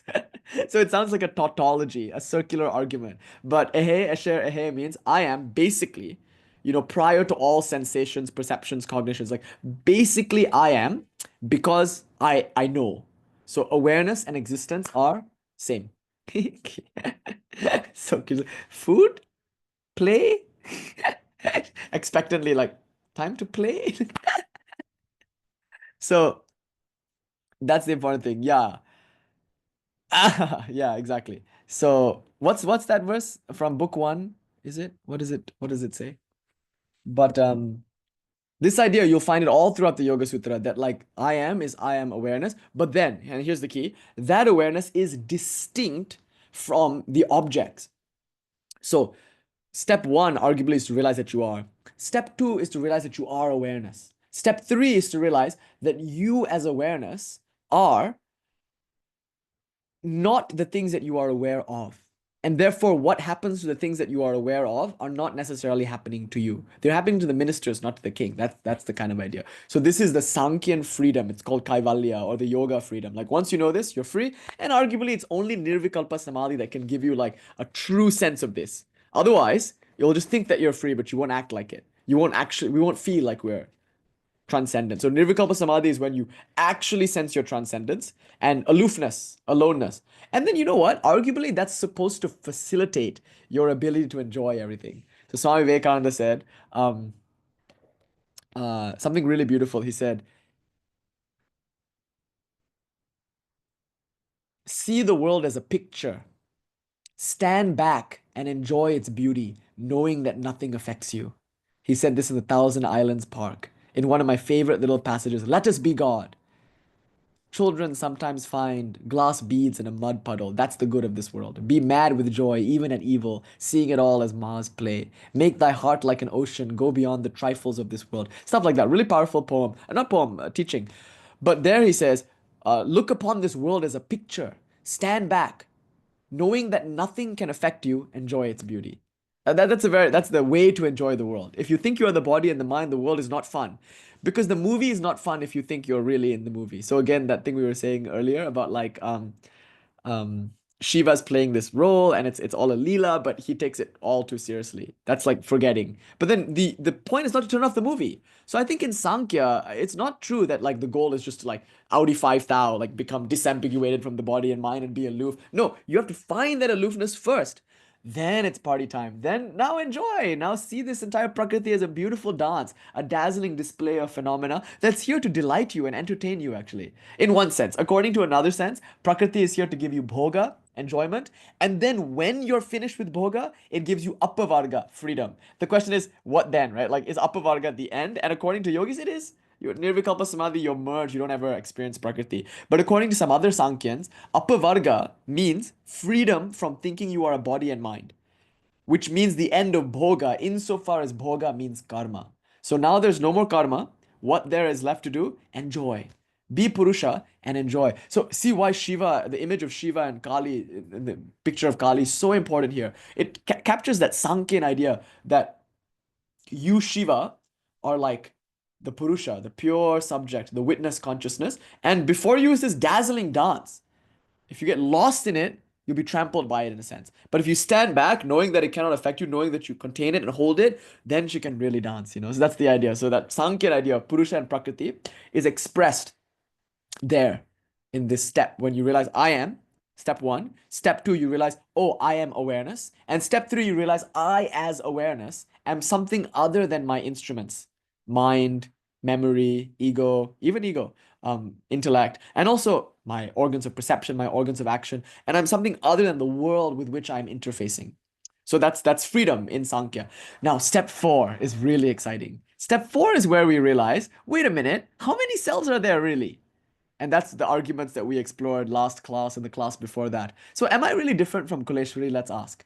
So in what sense is this different from that? You could say, okay, first sense, Kuleshwari physically looks like this and Nishant physically looks like that. So Kuleshwari has like blonde hair, whereas Nishant has black hair. Both kind of equally long. They resemble, like, actually, this is not a good example because we kind of look like each other. That kind of happens a little bit also. Like, you kind of have the same vibe. But, and you can point to difference. One is curlier hair, one is wavy, one is like something like that. Or Kuleshwari is taller, Nishant is shorter. And then you could say, okay, like other things like, oh, Kuleshwari skin color is like this, Nishant's skin color is like that. Kuleshwari, like this is features of Kuleshwari's clothing, Nishant's clothing is like, so you can make these distinctions in clothes and in body shape and structure, right? Then go a little deeper. Okay, so obviously there are two bodies here between Nish and Kuleshwari, but there's one more thing, the mind. Kuleshwari has different ideas, different inspiration, like all these things are unique to her. Whereas Nishant, he also has his own ideas and his own things are unique to him. Therefore, they are different in terms of mind. Now, a difference has been shown. A difference in body and a difference in mind. But does that actually mean that they're two different Purushas? No. Because in step number 3, we discovered that Purusha is not the body, nor is it the mind. And if Purusha is neither the body nor the mind, then differences on the level of the body and mind are not differences on the level of Purusha to another Purusha. In fact, what would it take to differentiate one thing from another? First of all, that thing must have form. If one thing has form and another thing has a different form, they're both different. But Purusha has no form. Purusha is the formless light of awareness. In some sense, it takes the form of whatever perception it's entertaining, but it's itself quite formless. So therefore, how can one Purusha, formless as it is, be distinct from another Purusha? And if you say, oh, well, Kuleshwari is over there and Nish is over here. Again, over there and over here are in the mind, not in the Purusha. If Kuleshwari is in Samadhi and Nishant is in Samadhi, should God be so gracious, where will here and there be then? Then there's only one. So even now there is only one. Because the Purushas are formless, they cannot be distinguished one from another. That's the first point. Second point, because the Purushas are not in time, even if they did have the same form, they could not be distinguished. Because things can be distinguished in terms of time and space, even when they have the same form. So assuming that Kuleshwari and Nishant looked exactly the same in terms of body and were exactly the same in terms of mind, let's say I'm Kuleshwari's clone, then we can still be distinguished. Why? Because Kuleshwari is in Colorado, that version of Kuleshwari, and Kuleshwari number 2, Nishant, is in Los Angeles. Space. Two spaces at the same time. Therefore, they are different. Can consciousness be distinguished like that? Never, because consciousness is not in space. Therefore, it's not like there's one consciousness there and one consciousness here. Space itself is in consciousness. Then time. Is there, like, let's say there's two objects in the same place at the same time. Can you distinguish them? No. If they're both the same and they're in the same place, you can still distinguish them if they are there at different times. But here we're saying they're there at the same time, same place, no form. Again, no way to distinguish them. Since consciousness is outside of time, since it's outside of space, since it's formless, done. Bus, we would say. Consciousness is therefore one. You cannot distinguish one consciousness from another. So it's Advaita. There are not two. There are not many souls, as Sankhya says, or as Nyaya says, or as Vaisheshika says. There are not individuals in each body. Actually, bodies are experienced in consciousness, minds are experienced in consciousness, space and time and form are all experienced in consciousness. But consciousness, the aspatial, atemporal, formless reality, the ground of all things, is only one, is singular, by virtue of being not liable to differentiation. So that's a stunning, that's step 4, to realize that the one that I am is the one that you are, the one that everyone is, the one that every animal is, the only one here. So, na vichitra kutracit. There is no special self. Nāsti vichitra kutracit. There is no individual self in each body. So what we said is there is a self. Remember, the Buddhist says there is no self. But of course, like we just qualified, they're talking about the ego. But here we're saying, no, there is a self. And there is only one.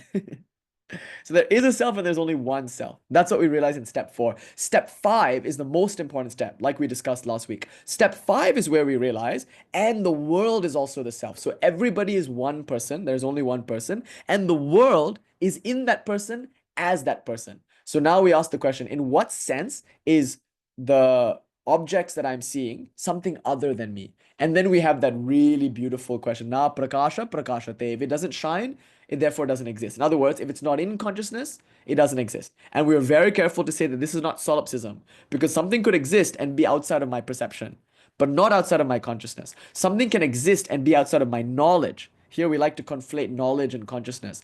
Just because it's out of my knowledge doesn't mean it's out of my consciousness. So things exist that I cannot know, that do not know, will not know, but they still exist in me as that, as the unknown, as the potential. But nothing exists outside of consciousness. For if it did exist out of consciousness, then it in principle can never be verified. And if something can never be verified, why posit it as existing? Okay, these are all arguments that you're familiar with. We've gone over them many times, but they're worth hearing again and again and again, because they're all just true. And the truth of these arguments can trigger a Shaktipata kind of like a moment of revelation, recognition, at least in theory. And for some people, it really does happen. In any case, now we have these ideas, these 5 steps of enlightenment, if you will, which we talked about last week. Step 1, I am. Start with that. It's the one indubitable fact of your life. It's good to start with it, actually. I don't know about God. I don't even know about the world. But I do know that I am. Whatever I am, I cannot deny that I am. So step 1, I am. Now ask, what am I? Look deeply and you'll see I am, that I am, meaning I am awareness. I am the light of consciousness. Step 2. Step 3. And then, am I distinct from... and then step 3 is, and what's my relationship to the body and mind? Transcendence. I am awareness, and I, awareness, am the light that shines upon mind and body. Therefore, I'm not mind and body. That's the 3rd step. 4th step is, then how many of us are there? And the answer here is, there's only one. There's only one self.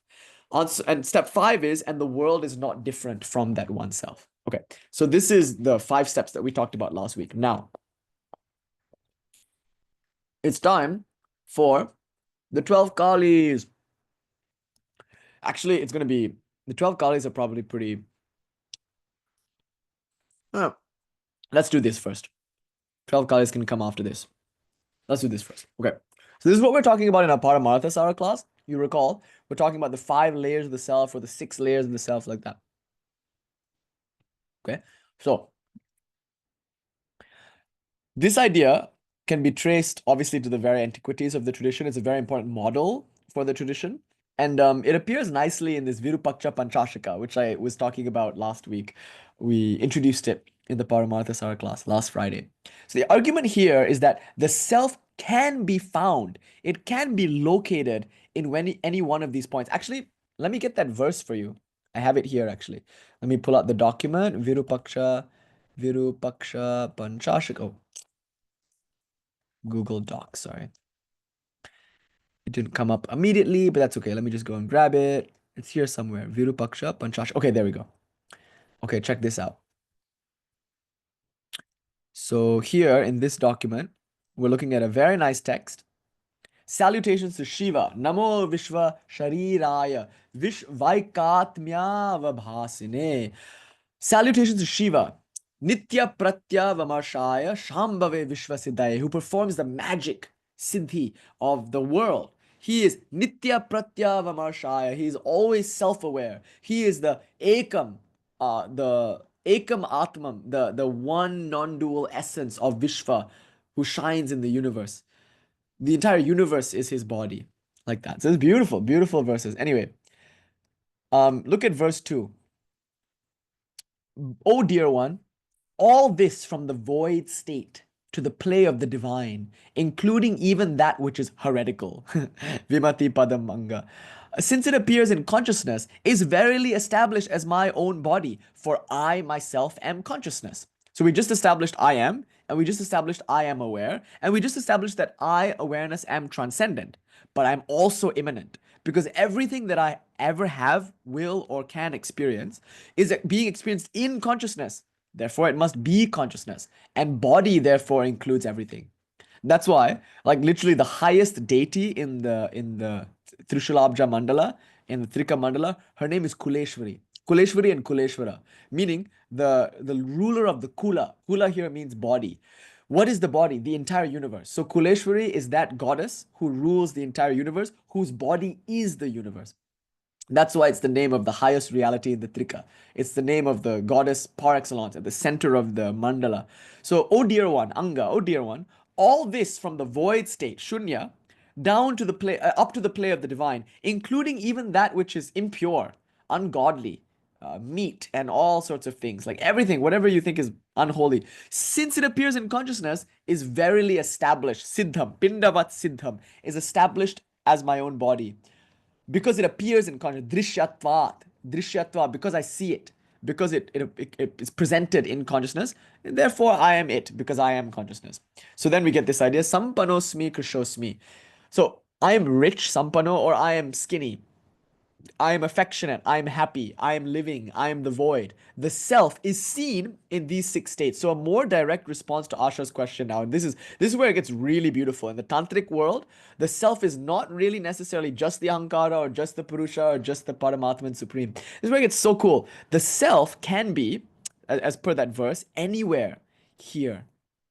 So this is what we're just talking about, right? Like the essential essence nature of anybody is the chitta, chit consciousness, chid consciousness. Then outwardly, you interact with things. This is called vastu. Vastu just means stuff, right? Things. You can actually, you have the power to do this. Put yourself in them. You can really see yourself in your things. So much so that if somebody were to threaten your things, which you think are essential to who you are, you would feel as if it's an existential threat to your being. Like if you love your car or something, and then somebody scratches it. Or like how, now on the street, all the Teslas have like disclaimers. At least in California, when you drive around, whenever you see a Tesla, often there'll be like a sticker there, like a disclaimer. I bought this before Elon went crazy, or I don't actually support the politics or the man. Like, hooray, here you are driving your Tesla. Like, just like, sell it then. Give it to me. I don't know. If you don't want it, I'll take it. I don't care. But you'll see like these Teslas. Obviously, like the people feel shy because they feel like the car is something about them. It's representing them to some extent. So they have to give a disclaimer. Now, if you really felt like you were the car and somebody scratched your car, yeah, I know. Somebody scratched you, feel like, oh, he scratched me. You feel personally offended by somebody scratching your car because you think you are your car. Notice, what is the self? And this is per our conversation also, Asha, like the elasticity of it, the flexibility of it, the power of it. The self is your power. What a beautiful idea that egoity, ahankara, or even pashutva, like that's your power. You have the power to bind yourself to anything. So here, vastu is the outermost layer, and you can identify with it. The self is seen even in the things that you own. And then deha means body. So obviously the self can be felt in the body. Chitta means mind. Obviously you feel yourself in your thoughts and your emotions. Prana, you feel yourself in your energy. Some of you might be looking at this diagram and you're familiar with this Panchamaya Kosha idea, Shankara's commentary in the Taittiriya Upanishad. There, of course, it's a different schema. Annamaya kosha, pranamaya kosha, manomaya kosha, vijñāna-Bhairava kosha, anandamaya kosha, like that. Slightly different schema here. So shunya means void. By the way, there should be a line over shunya and prana, like that. I'm sorry, I kind of didn't transliterate, but you know these words. So vastu, deha, chitta, prana, shunya. These are the 5 levels. And the chit, the consciousness, which you really are, you're the shit. Like you're this essence nature. This can be anywhere. Right? So this diagram is misleading actually, because is the chit at the very center? No. Actually, everything is in it. So this is the chit. This is consciousness. So it's at the center in that it's innermost, but it's also the ground of all things.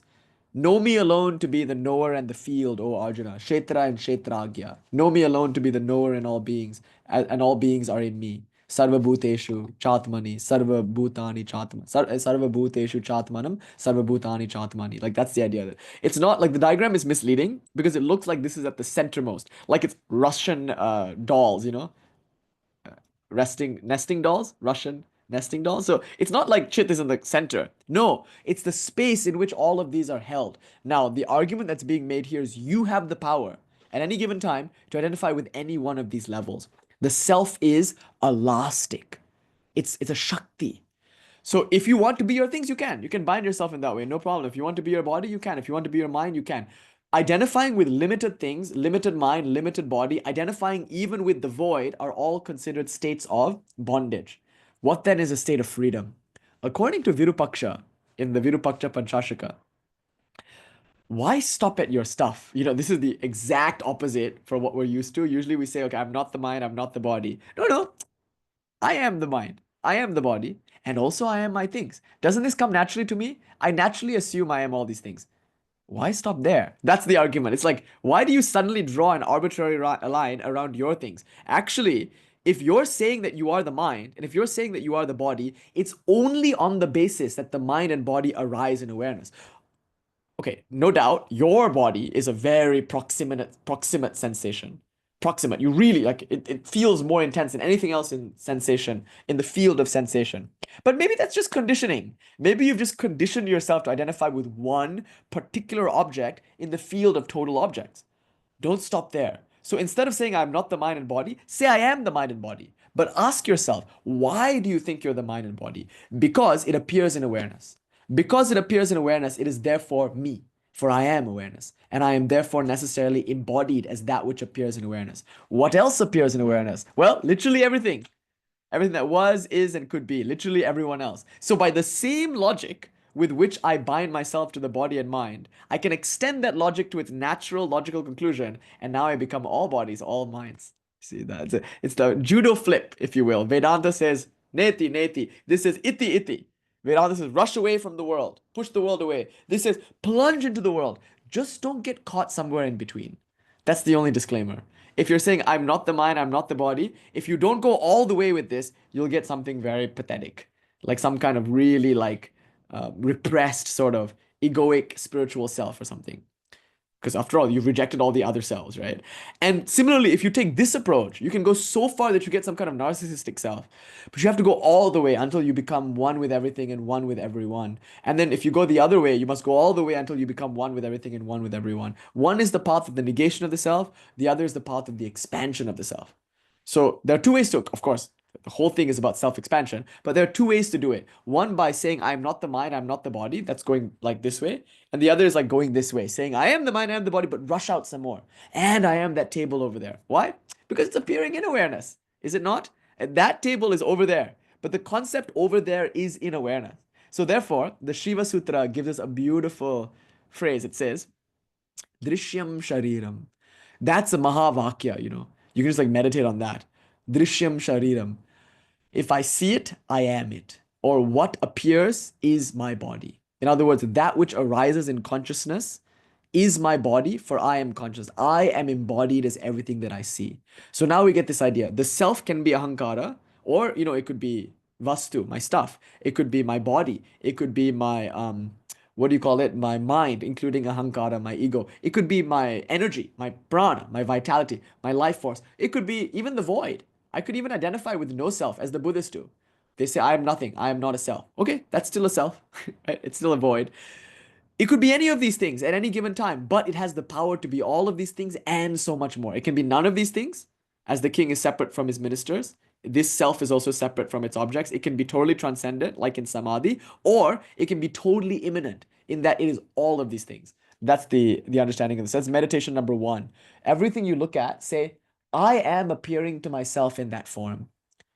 This is how we make our peace with everyone. Everyone is me. So why would you harm anybody? Because this is the metaphysical basis to the golden rule. Do unto others what you would want to have done unto you. Not like because you're living in this transactional society where if you don't wish other people happy birthday, they won't wish you.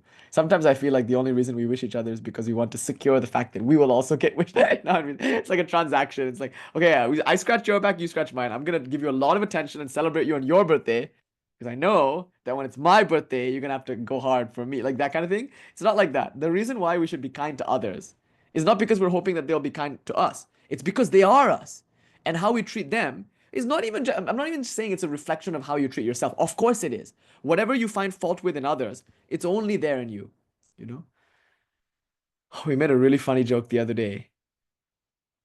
Anyway, never mind, it doesn't come to mind, but Vijay was making it something about like how some people find fault in other people and they're saying, how dare these people do that? But they themselves are doing that in a much, much worse way like that. So there was a specific example that we had in mind, but I think we forgot.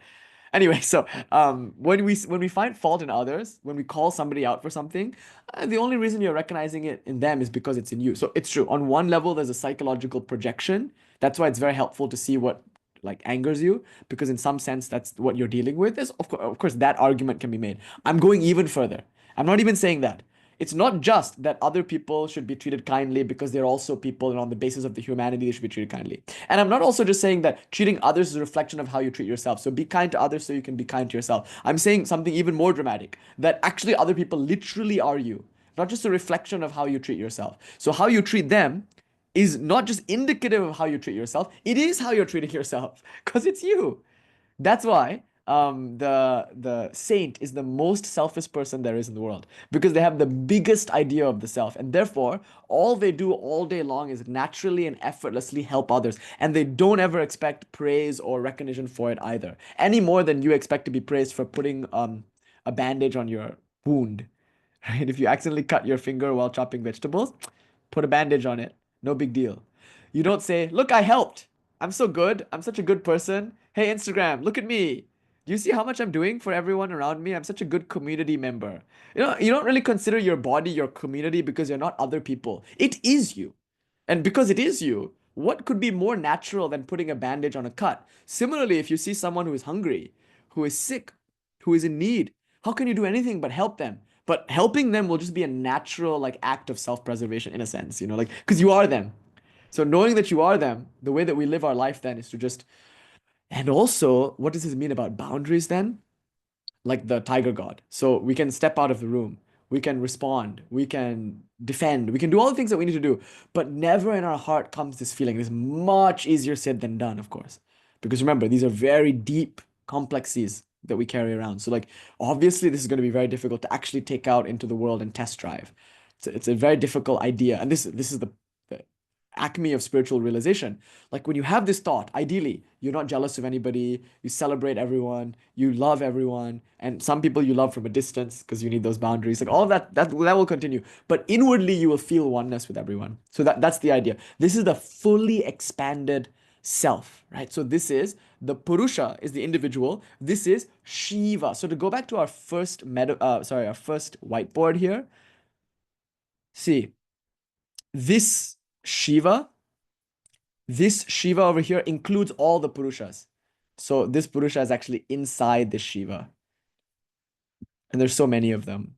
There's like one, two, like right now, there's so many of these Purushas all inside this one Shiva. And you are that Shiva. So you can think of the Shiva as the Purna Hanta, the fully expanded self, which means the one who is in all people.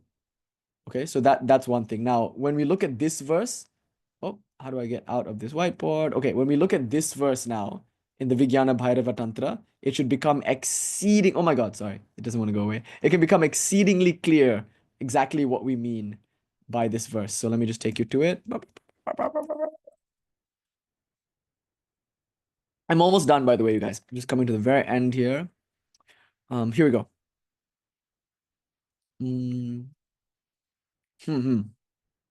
ciddharmā sarvadeheṣu viśeṣo nāsti kutracit ataśca tanmayaṁ sarvam bhāvayan bhavajij janaḥ.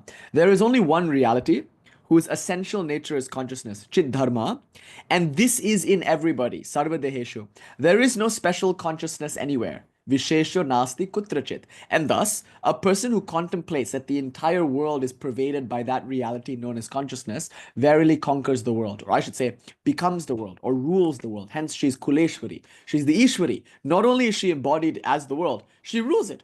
She has power over it. And the virūpāska-pancāśika, it must not be forgot, is really about power. Like Indra wants power, so we ask Virūpaksha how he was able to get the mountains to go towards one another, and the teaching comes from that. So anyway, that's neither here nor there. The point here is to say, there is only one reality, one existence, whose nature is consciousness. Right? So I am, step one. Step two, I am awareness. And step three, I as awareness, it's not quite said here. It's kind of said over here in verse 99. But anyway, in verse 100, like I am transcendent.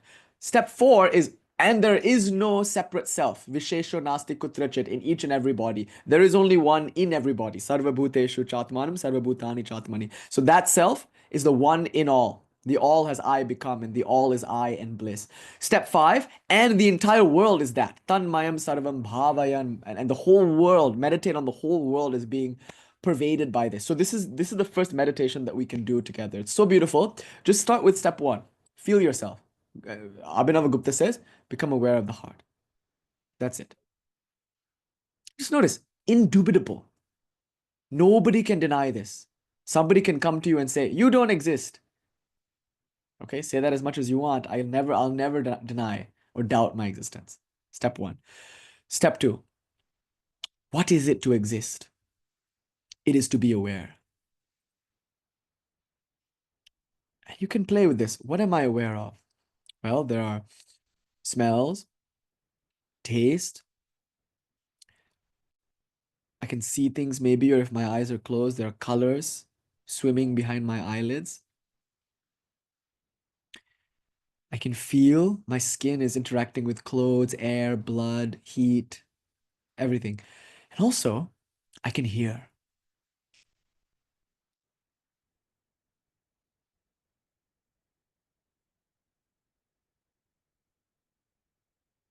So taking all of this together then, this is the field of sensation. Then there's the field of subtle sensation, thoughts, emotions, memories. You know, the emotional residue of today, like you can feel that.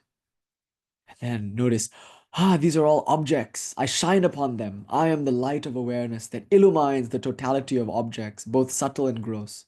Thoughts, emotions, sensations, they all appear in me. I am the light of consciousness. Step 2, I am transcendent. Just feel how right now itself, like light shining, pure, untainted. And then one step further, you say, and how many of us are there? I, the light of consciousness, prior to thoughts, prior to sensations, am I not the same light in everyone? And then now you contemplate other people's consciousness. Having recognized this about yourself, recognize this about others. They cannot be the body any more than I am mine. They cannot be the mind any more than I am my own mind. I am the one who is aware of body and mind. Is that not true of them too? Then, obviously, you're doing this inwardly, but even with your eyes open, as you interface with others in life, you can practice this. Looking at them, you can, in a sense, perceive who they really are, beyond the body and mind. There is a light. In what way is that light distinguished from mine? In no way. I am that one who shines behind the eyes of the other, behind the eyes of the dog and the stranger, in the eyes of the sun and the moon, the same self. Even if a ghost were to come and say, "Rah," I would know that I am that ghost, that consciousness from behind that terrifying face staring. So I am the one who has become all. The all is I and bliss. That's step 4. Now step 5. And am I in the body? No, the body is in me. Am I in the mind? No, the mind is in me. In fact, the whole world appears in me as me. So because I am the one self of the universe, I must therefore be embodied as the universe. For what I consider to be me is merely that which appears to me in me, like the entirety. So that's the first meditation. It's very profound. And the mantra, of course, is the one offered in the Vijñāna-Bhairava, verse 100. Ciddharmā. The essential reality is consciousness. Ciddharmā. Sarvadeheṣu. And it abides in everyone, as everyone. Na vichitram kutracit. Viśeṣo nāsti. Viśeṣo nāsti kutracit. There is not any special self or individual self in anyone. Viśeṣa, special. Na viśeṣo kutracit. Viśeṣo nāsti kutracit. And then, ataśca, thus, tanmayaṁ sarvam bhavayan, by meditating on this reality which is consciousness, the one self abiding in all things as all things. Bhavajij, one becomes janaḥ, that person. Janaḥ becomes the conqueror of the world. Bhavajij. Okay, done. That's a beautiful meditation. That's one meditation. Now, I'll close with this one more meditation from the 12 Kalis. So in the 12 Kalis meditation, you saw that the first Kali, these 12 Kalis are the deepest, arguably the deepest secret of non-dual tantra. So it's very complex, but many of you in this room have studied it with me before. So I'm just going to kind of move through it really quickly. So the first one is Shrishti Kali, And this is the power by which consciousness manifests an object internally. In other words, anything you see, Shrishti-kali, that object is appearing by the power of Shrishti-kali, the Kali of emission. Rakta-kali, then you become passionate towards that object. In other words, it captures your attention. Sthiti-nasha-kali, not only has it captured your attention, it also has captured your interest, which means you want to start internalizing it. But before you internalize it, comes Yama-kali. There's a feeling of like, wait, can I even digest this? Is this even appropriate? Is this all right for me to take in? Like that. So these kalis, Shrishti, Rakta, Sitinasha, and Yama, they all apply to the known object. So some object is there. Then the pramana, the act of knowing. Sanghara kali comes and reabsorbs the object. Mrityu kali contemplates the experience, like, oh, it's my nature to experience things. So this is to savor it. Now you've taken the object in and you're savoring the object. Having savored the object, in other words, having experienced something, you recognize that there is a subtle impression left over after that. This is Rudra Kali. So you enjoy, as it were, the impression, the samskara left after the experience. And then Martanda Kali, you reabsorb the solar mandala of 12 faculties into the Lord of the circle. That is to say, the ego. So all of these have to do with the object, and all of these have to do with the instruments. So now the object is gone, and the impression of the object is gone. And because, like I said, the bales of hay, if the object and its impression is gone, so too must the instruments through which it is known dissolve. And finally, you have this knower, the first knower. And so this is in response to the question of what is the self. So the self could be any of these four things. Paramarka Kali, by the way, Martanda Kali and Paramarka Kali kind of mean the same thing. The first one is the sun, the second one is another name for the sun, but the supreme sun. So the supreme sun reabsorbs the lord of the circle, meaning the ego. So Vijñāna-Bhairava is the lord of the circle, the ego, the ahankara, and that is being reabsorbed. But reabsorbed into what? Refer to our first diagram. The ego is being reabsorbed into the Purusha. So here, this knower is the Purusha, meaning the witness consciousness that is unique to each individual person, as in Sankhya. Okay, so everything up to this is like a Kali version of Sankhya. At this point, when you get to Paramarka Kali, you have achieved the Sankhyan or yogic realization. Yes, so just notice this 12 Kali system is a hierarchy of spiritual schools also, and there are various soteriological revelations. So object dissolved, act of knowing dissolved. If the object is gone, the ego, the ahankara who knows it, will also be gone. So Paramarka Kali dissolves the ego. And what's left here is the Purusha. But look, Kalagni Rudra Kali reabsorbs the separation of one Purusha from another. This is that level 3 realization. Oh my God, there's only one person here. Oh, sorry, level 4 realization. Oh my God, there's no Purushas other than me. Viśeṣo nāsti kutracit. So this is Vijñāna-Bhairava verse 100 will take you maybe even up to here. There is no person besides me. There is only one person. Kalagni Rudra Kali. Okay, then you could say this is Vedanta also. Then comes this.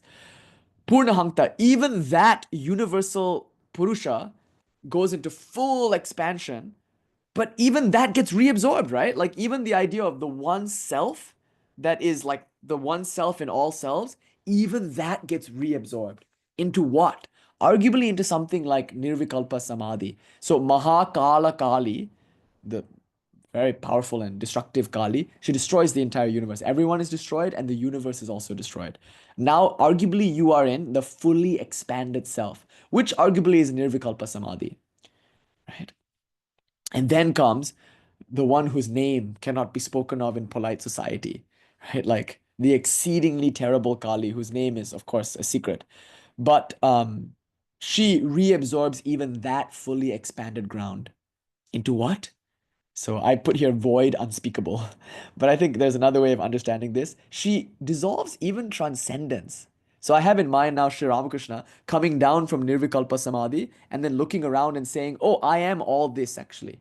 I am, consciousness is, he didn't quite say it like, I am this. He said, consciousness has become the cat. It's become the door sill. In other words, the fully expanded self is absorbed into Nirvikalpa Samadhi, and Nirvikalpa Samadhi is absorbed by immanence, a return to the world. So this final Kali shows you that the world is your very own embodiment. So look, what's happened here from Shrishti Kali all the way to that final Kali who shan't be named, it's involution.